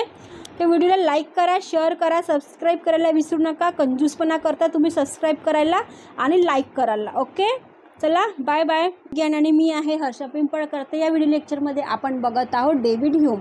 जर तुम्ही माझे पहिलेचे व्हिडिओ नसेल बघितले तर पहिले बघून घ्या कारण ते मी अपलोड केलेले असणार आहे आपल्या यूट्यूब चॅनलवरती ज्याचं नाव आहे फिलॉसॉफी ज्ञान. ओके, चला जास्त वेळ न घालवी तर आज आपल्या शेवटच्या व्हिडिओला सुरुवात करूया. आणि महत्त्वाचं म्हणजे लक्षात ठेवा, मी ऑलरेडी पहिले कार्यकारण संबंध डेव्हिड ह्यूमचा व्हिडिओ अपलोड केलेला असणार आहे आणि ह्यूमचा संशयवादही हाही व्हिडिओ मी अपलोड केलेला आहे. तुम्ही प्लेलिस्टमध्ये जाऊन तुम्हाला कुठल्या टॉपिकवरती व्हिडिओ पाहिजे नाही ते सगळंच तुम्हाला प्लेलिस्टमध्ये गेल्यावरती कळणार आहे. ओके, तर चला जास्त वेळ न घालवी तर आज आपल्या शेवटच्या व्हिडिओला सुरुवात करूया ज्याचं नाव असणार आहे डेव्हिड ह्यूम. चला, आता त्यांनी म्हटलं की डेव्हिड ह्यूमनी मानवी ज्ञान कसं असते म्हणजे ह्यूमनचं नॉलेज कसं असते. आता बघा, ह्यूमन म्हटलं की त्याला सगळ्याच गोष्टी येणार आहे का? नाही. सगळ्यात पहिले तर महत्त्वाचं, जेव्हा त्याला ज्ञानेंद्रियाला जेवढ्या गोष्टी कळणार आहे त्याच्या नॉलेजनुसार कळणार आहे तेवढ्याच गोष्टी तो आत्मसात करणार आहे. जर त्याला म्हटलं की मला त्रिकाल ज्ञान आहे तर असा कोणतीही व्यक्ती नाही आहे. हां आहे, मी हे नाही म्हणत नाही आहे म्हणजे त्रिकाल ज्ञान आहे, पण त्याला तेवढी तपश्चर्या करावी लागते, तेवढी त्याला साधना करावी लागते. तुम्ही म्हणाल की मॅडम मला पण खूप त्रिकाल ज्ञान आहे, असं तो होऊ शकत नाही. ओके, म्हणून त्यांनी जे मानवाच्या ज्ञानाची जेव्हा गोष्ट केलेली आहे तर त्याचं आपल्याला इथे पुन्हा बघावंच आहे. तर लॉकच्या तत्त्वज्ञानाप्रमाणेच ह्यूमच्या तत्त्वज्ञानातही मानवी ज्ञानाचे विश्लेषण आणि वर्गीकरण सामावलेले आहे आणि या ह्यूमचे महत्त्वपूर्ण विषय मानलेला असणार आहे. लॉकच्या मते मानवी ज्ञानाचे 3 स्तर इथे पाहायला मिळणार आहे. ते 3 स्तर म्हणजे लॉकचा जो व्हिडिओ आहे मी पहिले अपलोड केलेला असणार आहे, तुम्ही बघून घ्या. ते म्हणतात की 3 स्तरानुसारच ज्ञान होते. बाह्य प्रत्यक्ष ज्ञान, आंतरिक ज्ञान, प्रत्यक्ष ज्ञान आणि परोक्ष ज्ञान या 3 गोष्टीनुसारच होत असते आणि या लॉकच्या तत्त्वज्ञानात त्यांनी दाखवलेलं असणार आहे. ठीक आहे, प्रिंट मिस्टेक आहे ही वाली थोडीशी. ठीक आहे, आणि त्या तुलनात्मकदृष्ट्या ही जी गोष्ट आहे ह्यूमनेही अशाच प्रकारचे ज्ञान सांगितलेले आहे. ते म्हणतात की मानवी ज्ञान हे 2 प्रकारचे आहे, म्हणजे लॉकने 3 सांगितलेले आहे, ह्यूम काय म्हणतात 2. आता तर ह्यूमच्या मते मानवी ज्ञान हे 2 प्रकारे आहे. एक आहे कल्पनाच्या पारंपरिक संबंधाचे ज्ञान आणि दुसरा आहे बाह्य वस्तूच्या ज्ञानात जगताचे ज्ञान. ओके, आणि हे जे ज्ञान आहे मानवी स्वभावानुसार मानवांच्या ज्ञानाची जेव्हा गोष्ट येते तर डेव्हिड ह्यूम म्हणतात की 2च प्रकारचे ज्ञान होऊ शकते. एक असते कल्पनाच्या पारंपरिक संबंधाचे ज्ञान होऊ शकते आपल्याला आणि दुसरे आहे बाह्य वस्तू अर्थात जगताचे ज्ञान. आणि लक्षामध्ये तर ते म्हणतात की कल्पनाच्या पारंपरिक संबंधाचे जे ज्ञान आहे ह्यूमच्या मते गणिताचे तसेच तर्कशास्त्राचे हे ज्ञान आपल्याला प्रथम कोटीचे ज्ञान आहे आणि हे जे ज्ञान आहे केवळ कल्पनात्मक ज्ञान आहे आणि हे निश्चित आणि निसंशय आणि असंदिग्ध ज्ञान असलं पाहिजे ना, म्हणजे अनिश्चित आहे, संशय नाही आहे त्याच्यामध्ये, डाऊट नाही होऊ शकत, निसंशय ज्ञान आहे, निश्चित ज्ञान आहे. आणि त्याच्यामध्ये काय आहे, संदिग्ध नाही आहे तर असंदिग्ध ज्ञान आहे. याच्यावरती आपण काय करू शकत नाही, डाऊट घेऊ शकत नाही, आपण अनिश्चित म्हणू शकत नाही, ते निश्चित ज्ञान आहे. गणिताचं ज्ञान म्हणजे काय, तर्काचं ज्ञान काय आहे, हे निश्चितच असलं पाहिजे की नाही. ठीक आहे, ज्याप्रमाणे 2 + 2 4च होणार आहे, त्याप्रमाणे तुम्ही जगाच्या पलीकडे पण जाल तिथेही 2 + 2 4च होणार आहे. आलं लक्षामध्ये. तर म्हणून त्यांनी निश्चितताने आणि काय म्हटलेलं आहे, असंदिग्ध म्हटलेलं आहे आणि निसंशय म्हटलेलं आहे. सर्वच ज्ञान जे असते ते स्वतः सिद्ध अथवा निर्देशनाद्वारे होत असते. ज्ञान या कोटीत असते. गणितात आणि तर्कशास्त्रामध्ये जे निश्चित ज्ञान आणि असंदिग्ध ज्ञानाची जेव्हा प्राप्ती होत असते तेच काय आहे, तुमच्या ज्ञानाच्या प्रथम कोटीचे ज्ञान असणार आहे. आणि उदाहरणार्थ त्रिकोणाच्या 3 कोणाची बेरीज 2 काटकोनाची बेरीज जर आपण बघितली किंवा 2 आणि 2 = 4 होत असते, त्या कल्पनाच्या पारंपरिक संबंधाचे ज्ञानही आपल्याला सार्वभौम असते, युनिव्हर्सल असते आणि अनिवार्य म्हणजे नेसेसरी पण असते. म्हणजे काय, त्रिकोणाला किती असते, 3 कोण असते, म्हणजे त्याला काय 3 कोणाचे म्हणजे 3 असते. तर ह्या 3 कोणाची जी बेरीज असते आणि हे जे काटकोन आहे त्यांची जेव्हा आपण विचार केला, त्याची बेरीज आपण बघितली आणि 2 + 2 = 4च होते, यांची जर आपण कल्पना बघितली तर ती सार्वभौमिक आहे आणि अनिवार्य आहे असं कोण म्हणतात, डेव्हिड ह्यूम म्हणत आहे. याच्यावरती आपण संशय घेऊ शकतो का, नाही. हे युनिव्हर्सल आहे.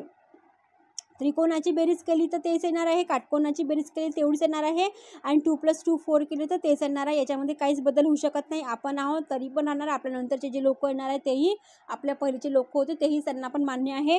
कारण की ते म्हणतात की हे जे ज्ञान आहे कल्पनात आहे, वस्तुजन्य ज्ञानाची याचा काही संबंध नसतो, काही वस्तुजन्य नाही आहे, कल्पनाचे ज्ञान आहे. अशा प्रकारच्या ज्ञानाला ह्यूमने केवळ मानसशास्त्रीय संबंध म्हटलेला आहे. आता तुम्हाला मानसशास्त्रीय म्हणजे सायकोलॉजिकल वे म्हटलं की डेव्हिड ह्यूम आहे, सायकोलॉजिकल पण आहे, म्हणजे मानसशास्त्रीय विचार करणारे, म्हणून त्यांना मानसशास्त्रीय विचारवंतही म्हटले जाते. आणि महत्त्वाचं म्हणजे ते म्हणतात की हे काही वस्तू जगतामध्ये काही संबंधित नाही आहे, हे कल्पना आहे, म्हणून हे काय खरे आहे. म्हणून डेव्हिड ह्यूमला जे ज्ञान मिळत आहे हे मानसशास्त्रीय संबंधानुसार इथे आपल्याला पाहायला मिळत आहे. आता बाह्य वस्तू अर्थात जगताचे ज्ञान कसं होते हे बघायचं आहे. ठीक आहे, दुसऱ्या प्रकारचे ज्ञान आहे हे वाले. पहिल्या प्रकारचे आपण ज्ञान बघितलं, वस्तू जगताचे ज्ञान आहे. हे ज्ञान इंद्रियानुभवावरती आधारित असते. कारण बाह्य म्हटलं की इंद्रिय, तुम्ही डोळ्याने बघता, बाहेर बसता, कानाने ऐकता, नाकाने श्वास घेता, तुम्हाला स्पर्श केला ती जाणवते, बॅड आहे की गुड आहे ना. हवाचा झोका आला तर तुम्हाला कळते उष्णता आहे, थंड वाटत आहे, दमट वाटत आहे. आणि ते म्हणूनच हे काय आहे, इंद्रियानुसार ज्ञान आहे.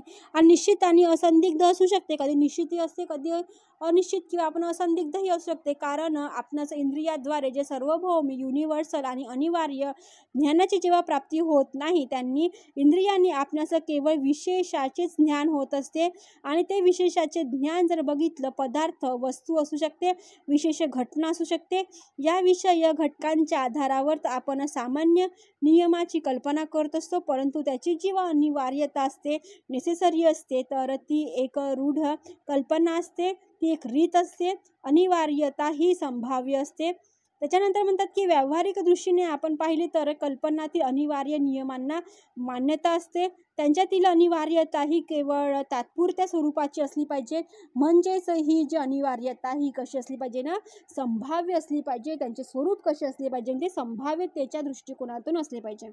आपण काही विशेष जेव्हा अनुभवाच्या आधारावर वैज्ञानिक जेव्हा आपण सायंटिफिकची जेव्हा गोष्ट करतो, त्याचे जेव्हा नियम असते ते सार्वभौम अनिवार्य मानले जाते.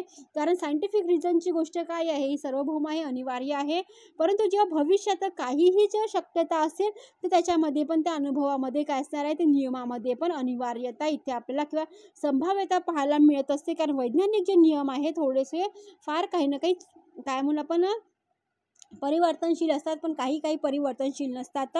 तसं भौतिक, रासायनिक शास्त्रातील ज्ञान हे केवळच याच कोटीतील असले आणि वास्तविक भौतिक कल्पनाचे जेव्हा नियम असते ते नियम बघितले तर अनिवार्य आणि सार्वभौम नसतात. लक्षामध्ये, भौतिक ज्ञानाची जेव्हा गोष्ट करतो आपण ते सार्वभौमिक नसतात. त्यांच्यातील अनिवार्यता ही केवळ मानसशास्त्रीय आवश्यकता आहे. अर्थात ही जी अनिवार्यता ही जर बघितली ती कल्पना प्रस्तुत करणारी आहे, वास्तविक नाही आहे. आणि वस्तू जगातील संपूर्ण ज्ञान हे कार्यकारण नियमानुसारच आधारित असते. कारण कार्यकारण म्हटलं की कारण आहे तर कार्य असणार आहे, कार्य आहे तर कारण असणार आहे. म्हणजे म्हणून डेव्हिड ह्यूमने जे सिद्धांत सांगितला आहे कार्यकारण संबंध कसा असतो त्याप्रमाणे ते सांगितलेलं आहे. नियमाच्या आधारावरच प्रत्यक्ष आणि श्रुतीच्या पलीकडे पुढे जाऊनच आपल्याला ज्ञान प्राप्त होत असते असे डेव्हिड ह्यूम म्हणत आहे. ते म्हणतात की जसं आता आपण एखादी गोष्ट घेतली उदाहरण की आपण म्हणू की एखाद्या निर्मनुष्य जंगलामध्ये एक माणसाची एखादी पडलेली घडी असेल किंवा वॉच पाहून आपले अनुभव काय येणार आहे? अरे या जंगलामध्ये कोणीतरी आलेलं असेल, निश्चित कोणीतरी ते एखादा व्यक्ती आला असेल आणि ते वास्तविक तो राहिला असेल आणि त्याची काय पडलेली वॉच पडली असेल. म्हणजे आपल्याला काय पडलेलं आहे तेथे तो येऊन गेलेला असेल असं समजणार आहे. म्हणजे जिथे कोणी आलेलंच नाही आहे, तिथे एकदम निर्जंगल आहे, निर्मनुष्य आहे, तिथे एखाद्या व्यक्तीची वॉच जर पडली असेल तर आपण एक इमॅजिन काय करून, कल्पना काय करून, अरे या जंगलामध्ये मीच आलेलो आहो पण मला काहीतरी इथे वॉच दिसलेली आहे, घडी दिसलेली आहे, म्हणजे माझ्या पहिले पण कोणीतरी येऊन गेलेलं आहे. एवढ्या मोठ्या घन जंगलामध्ये दाखवतात ना आपल्या TV वरती, आहे ना, त्या प्रकारे म्हणजे आपण काय करून, कल्पना काय करून इथे कुठे कोणीतरी येऊन गेलेला असणारा एखादा व्यक्ती. तर याशिवाय आपण प्रत्यक्ष अनुमान त्यांच्यातील विषयात काय प्रकारचा एखादा संबंध आहे हे इथे आपण पाहत असतो. ठीक आहे, म्हणून त्याला कार्यकारण संबंध म्हटले जाते. म्हणजे एक वस्तू पाहिल्याबरोबरच लगेचच आपलं डोकं चालत असते का कुठली तरी घटना घडली आहे रे बाबा. आपण असं म्हणतो ना, नाही रे बाबा त्याचा ॲक्सिडेंट झाला तर एक तर तो फास्टमध्ये असेल, त्याला खूप घाई असेल, आणि एक तर काय करून पाऊस येत असेल तर त्याची गाडी स्लिप झाली असेल. म्हणजे काही ना काही कारण असल्याशिवाय कुठली पण गोष्ट इथे होत नाही असं आपल्या डोक्यामध्ये पटकन दुसरा विचार इथे आपल्या डोक्यात येऊन जाते. उदाहरणार्थ अजून आपण उदाहरण घेऊया. अंधाऱ्या खोलीत स्वर आणि संगीत ऐकून जेथे एखादा माणूस असेल त्याची कल्पना करून, ठीक आहे, अंधारी खोली आहे, तिथे स्वर आणि संगीत सुरू आहे अशी एखादी कल्पना करायची आपण. कारण असे की मानव, स्वर आणि मानवी अस्तित्व यांच्यात जवळचा संबंध आहे. अशा प्रकारे अन्य ज्ञान जे की कारणावरती आधारित असते ते सर्व संभाव्य असते. आपण कारणावरून कार्य आणि कार्यावरून कारण म्हणजे ढगावरून पावसाचे आगमन आणि पावसावरून ढगाचे जे आधार आहे हे त्यांच्यावरती ज्ञानाचे इथे आधार प्राप्त झालेले आहे. म्हणजे आता काय आहे, मे महिना आहे, आपल्याला काय ते पाऊस पडत आहे. आता काय आहे, 9 तपास सुरू आहे, 2 तारखेपर्यंत 9 तपास सुरू राहणार आहे. ठीक आहे, आजची 29 तारीख आहे. ठीक आहे, म्हणजे अजून आपल्याला 4-5 दिवस पाहायचे आहे 9 तपासचे. म्हणजे जर आपला ढग आला, आकाश आभाळात दिसलं तर आपण काय म्हणू, कुठेतरी पाऊस पडलेला आहे हे आपण कार्य समजून, आणि कुठेतरी काहीतरी पाऊस पडलेला आहे म्हणून त्याचे काय ते कार्यकारणावरून संबंध इथे प्रस्थापित करत असतो. आणि म्हणूनच ढगावरून पावसाचा आणि पावसावरून ढगाचा आपण इथे काय करतो, आधार मानत असतो ज्ञानाचा. आणि हे ज्ञान जे असते आधारगम्य हे कारणावरूनच आणि कार्यावरूनच ठरत असते असं कोण म्हणतात, डेव्हिड ह्यूम म्हणत आहे. लक्षामध्ये. आणि अग्नी आणि उष्णता यांच्यात आपण कार्यकारण संबंध पाहत असतो. एकावरून आपण स्वाभाविकपणे दुसऱ्याचे ज्ञान प्राप्त करत असतो. परंतु कारण आणि कार्य हे जे नियम आहे हा एक तर केवळ विश्वासावरती आधारित असला पाहिजे आणि त्याच्यामध्ये कसल्याच प्रकारचा अनिवार्य संबंध नसला पाहिजे. एक तर विश्वास असला पाहिजे बाबा पहिले तर. ठीक आहे. कार्यकारण नियम हा जर बघितला संशययुक्त असल्याने वस्तू जगताचे ज्ञान निसंशय आणि अनिवार्य असणे आवश्यक नाही. पूर्णतः निश्चित आणि प्रामाणिकही ज्ञान केवळ गणित आणि तर्कावरती आवश्यक असते. वरील आपल्या विवेचनावरून म्हणजे जेही आपण पहिले बघितलेलं आहे त्याचं जर विवेचन केलं, त्याचं स्पष्ट जर आपण बघितलं तर कार्यकारण नियमालाच संदिग्ध मानल्याने ह्यूम संपूर्ण वस्तू जगतालाच संशयात्मक स्वीकार करत असतो, पाहत असतो. आणि वस्तू जगतातील जे ज्ञान आहे केवळ संभाव्यतेवरती आधारित आहे असं कोण म्हणतात, डेव्हिड ह्यूम म्हणतात. आता जे आहे संशयात्मक जो ज्ञान आहे याचा व्हिडिओ मी पहिलेच अपलोड केलेला असणार आहे आणि कार्यकारण संबंधाचा व्हिडिओ पण मी पहिलेच अपलोड केलेला असणार आहे. लक्षामध्ये तुम्ही प्लेलिस्टमध्ये जाऊन बघू शकता आणि तुम्ही प्रॉपर तरीके तुमची बुकमध्ये नोट्स काढू शकता. ठीक आहे. तर म्हणूनच ते म्हणतात की संपूर्ण वस्तू जगतातील जे संशयात्मक जो आपण स्वीकार करताना दिसत आहे डेव्हिड ह्यूम, त्याचप्रमाणे वस्तू आणि जगतातील जे ज्ञान आहे जे निव्वळ संभाव्यता आहे त्याच्यावरती पण आपल्याला डेव्हिड ह्यूम इथे आपल्याला संशय करताना दिसत असणार आहेत. ज्या घटनेचा आपण जर एखादा विचार केला किंवा आपण म्हटलं की हा अनुभवावरती आधारित असते, त्याच घटनेचा आपण भविष्य आपणाचा दुसऱ्या प्रकारे अनुभव करू शकतो की असे घडले तर त्यावेळी काहीतरी विरोध निर्माण झालं असेल म्हणूनच ते कारण घडलेलं असणार आहे, किंवा म्हणजेच ते कार्य नाही असंही आपण म्हणू शकतो. जसे सूर्य उद्या पूर्वेस उगवेल आणि सूर्य उद्याचं पूर्वेस उगवणार नाही, यांच्यात कसल्याच प्रकारचा विरोध नाही. तर हे दोन्ही काय आहे, शक्य आहे, होऊ शकते. सूर्यदेवताला वाटलं की आपण पण आपलं काहीतरी कालचक्र आहे ते बदलून टाका, पूर्वेलाच उगवायचं आणि पूर्वेलाच मावळायचं, होऊ शकते ना. कारण त्यांचं काम आहे, आपलं तर काम नाही आहे. आपलं तर काम असं आपण तर उघडलोही नसतो आहे ना, म्हणजे आपण तर उठलोही नसतो, आपल्याला तर अंधारातच असतो. म्हणून ते म्हणतात की सूर्याचा जेव्हा त्याचा विरोध नाही आहे, तर हे काय आहे, फक्त दोन्ही काय असू शकते. ओके, पण असं होऊ शकणार नाही, लक्षात ठेवायचं. म्हणजेच तुमच्या मते ज्ञान आणि विश्वास यामध्ये काय आहे, फरक आहे. ज्ञान वेगळं आहे, विश्वास वेगळं असणार आहे. ज्ञान म्हणजे केवळ कल्पनातील संबंध असणार आहे असे ह्यूम स्पष्ट करत आहे. म्हणजे नॉलेज काय आहे, तर कल्पनानुसार होत असते आणि भौतिक आणि वस्तू जगतातील ज्ञानास जर आपण विश्वास जर ठेवला तर ज्ञानात विरोधी वाक्य असत्य होऊ शकत नाही. मात्र विश्वासामध्ये विरोधी वाक्य असत्य असल्याची इथे शक्यता इथे आपल्याला पाहायला मिळत असते, ती असू शकते. म्हणूनच त्याचप्रकारे ह्यूमने जे ज्ञान आहे दोन प्रकारे आपल्याला सांगितलेले असणार आहे. ठीक आहे, ते म्हणतात की फर्स्ट जे आहे निर्देशनात्मक ज्ञान असते, सेकंड आहे पहिले सांगितलेलं आहे निर्देशनात्मक ज्ञान असते, आणि दुसरं आहे नैतिक ज्ञान. नैतिक ज्ञान म्हणजे मोरल रिलेशन. ठीक आहे, रिझनिंग. ओके, चला बघूया आता निर्देशनात्मक ज्ञान जर बघितलं, इथेच दिलेलं आहे मी. ठीक आहे, निर्देशनात्मक ज्ञान हे कल्पनात्मक असू शकते, कल्पनातील असू शकते, संबंधाचे ज्ञान आहे, पण ते पूर्णतः कसे असते, सत्य असते. म्हणते म्हणजे उदाहरणार्थ 2+2 हे 4 आहे, सत्य आहे, ज्ञान आहे, निर्देशनात्मक ज्ञान आहे. अशा ज्ञानात विरोधी वाक्य सत्य असू शकत नाही. आणि मात्र ज्या उलट बघितलं तर नैतिक वाक्य हे तथ्यात्मक ज्ञान आहे. नैतिक म्हणजे मोरॅलिटी. ठीक आहे, एखाद्याचा ॲक्सिडेंट झालेला आहे, तुम्ही त्याला हॉस्पिटलमध्ये न जाता तुम्ही त्याचे व्हिडिओ बनवून मला पोस्ट करून राहिलेला आहे, तर हे नैतिक आहे का, नाही. त्याला पहिले काय करते, उपचाराची गरज आहे आणि तुम्हाला मदत करायची आहे, हे मोरॅलिटी आहे तुमचीवाली. लक्षामध्ये तथ्यात्मक आहे म्हणून त्यांनी इथे सांगितलेलं आहे. ते कसे आहे, फॅक्च्युअल आहे, तथ्यात्मक ज्ञान आहे. आणि अस्तित्वात्मक ज्ञान असल्याकारणाने तथ्य आणि अस्तित्व हे दोन्ही गोष्टी आवश्यक आहे. आणि त्याचे जे संबंध आहे, ते जे ज्ञान आहे केवळ विश्वासावरती आधारित आहे, कारण त्याच्यामध्ये आपल्याला संशयाचं स्थान इथे आपल्याला पाहायला मिळते. संशयाला स्थान आहे. कारण बघा, एखाद्याचा ॲक्सिडेंट झालेला आहे, तुम्ही त्याचा व्हिडिओ काढताय, त्याला दवाखान्यात नेत नाही आहे, हे तुमची मोरॅलिटी ठरत नाही आहे, का आपण मानसिकता ठरत नाही. त्याला पहिले मदत केली पाहिजे, त्याला मदत केल्यानंतर त्याचा जीव वाचेल, तुम्हाला काय करेल, खूप दुवा देणार आहे. आणि त्याच्यामध्ये दुसऱ्याचा पण त्याचा जीव लटकलेला असते. म्हणून लक्षात ठेवायचं, मोरॅलिटीमध्ये जेव्हा आपण नैतिकतेच्या दृष्टिकोनातून बघतो, तर तथ्यात्मकच्या दृष्टिकोनातूनही आपल्याला विचार करावा लागते, आपल्या अस्तित्वानुसारही विचार करावा लागते. जसं आपण आहोत तसं समोरचा व्यक्ती पण असणार आहे. म्हणून त्यांनी इथे तथ्यात्मकची गोष्ट सांगितली, तथ्य सांगितलेलं, अस्तित्व सांगितलेलं असणार आहे. लक्षामध्ये उदाहरणार्थ ते म्हणतात की सूर्य उद्या पूर्वेस उगवेल, आपल्याला काय करायचं, उगू दे ना, रोजच उगते, पण त्याचा संशय निर्माण होऊ शकते. विश्वास सत्य आहे, असत्य दोन्ही असू शकते, बरोबर आहे, होऊ शकते ना, सत्य आहे, असत्य पण आहे. विश्वास आहे तर सत्य बोलते, मला विश्वास आहे रे बाबा, तू पास होशील, असं जर म्हटलं तर अगर तुम्ही अभ्यासच नाही केला तर तू पास कसा होशील. सत्य पण आहे, असत्य पण आहे. जर तुम्ही अभ्यास केला असेल तर तुम्ही काय ना पास होणार आहे, तुम्ही जर अभ्यासच नाही केला तुम्ही पास कसे होणार आहे ना. सत्य फॅक्च्युअल आहे. आणि त्यानुसार हे दोन्ही असू शकतात.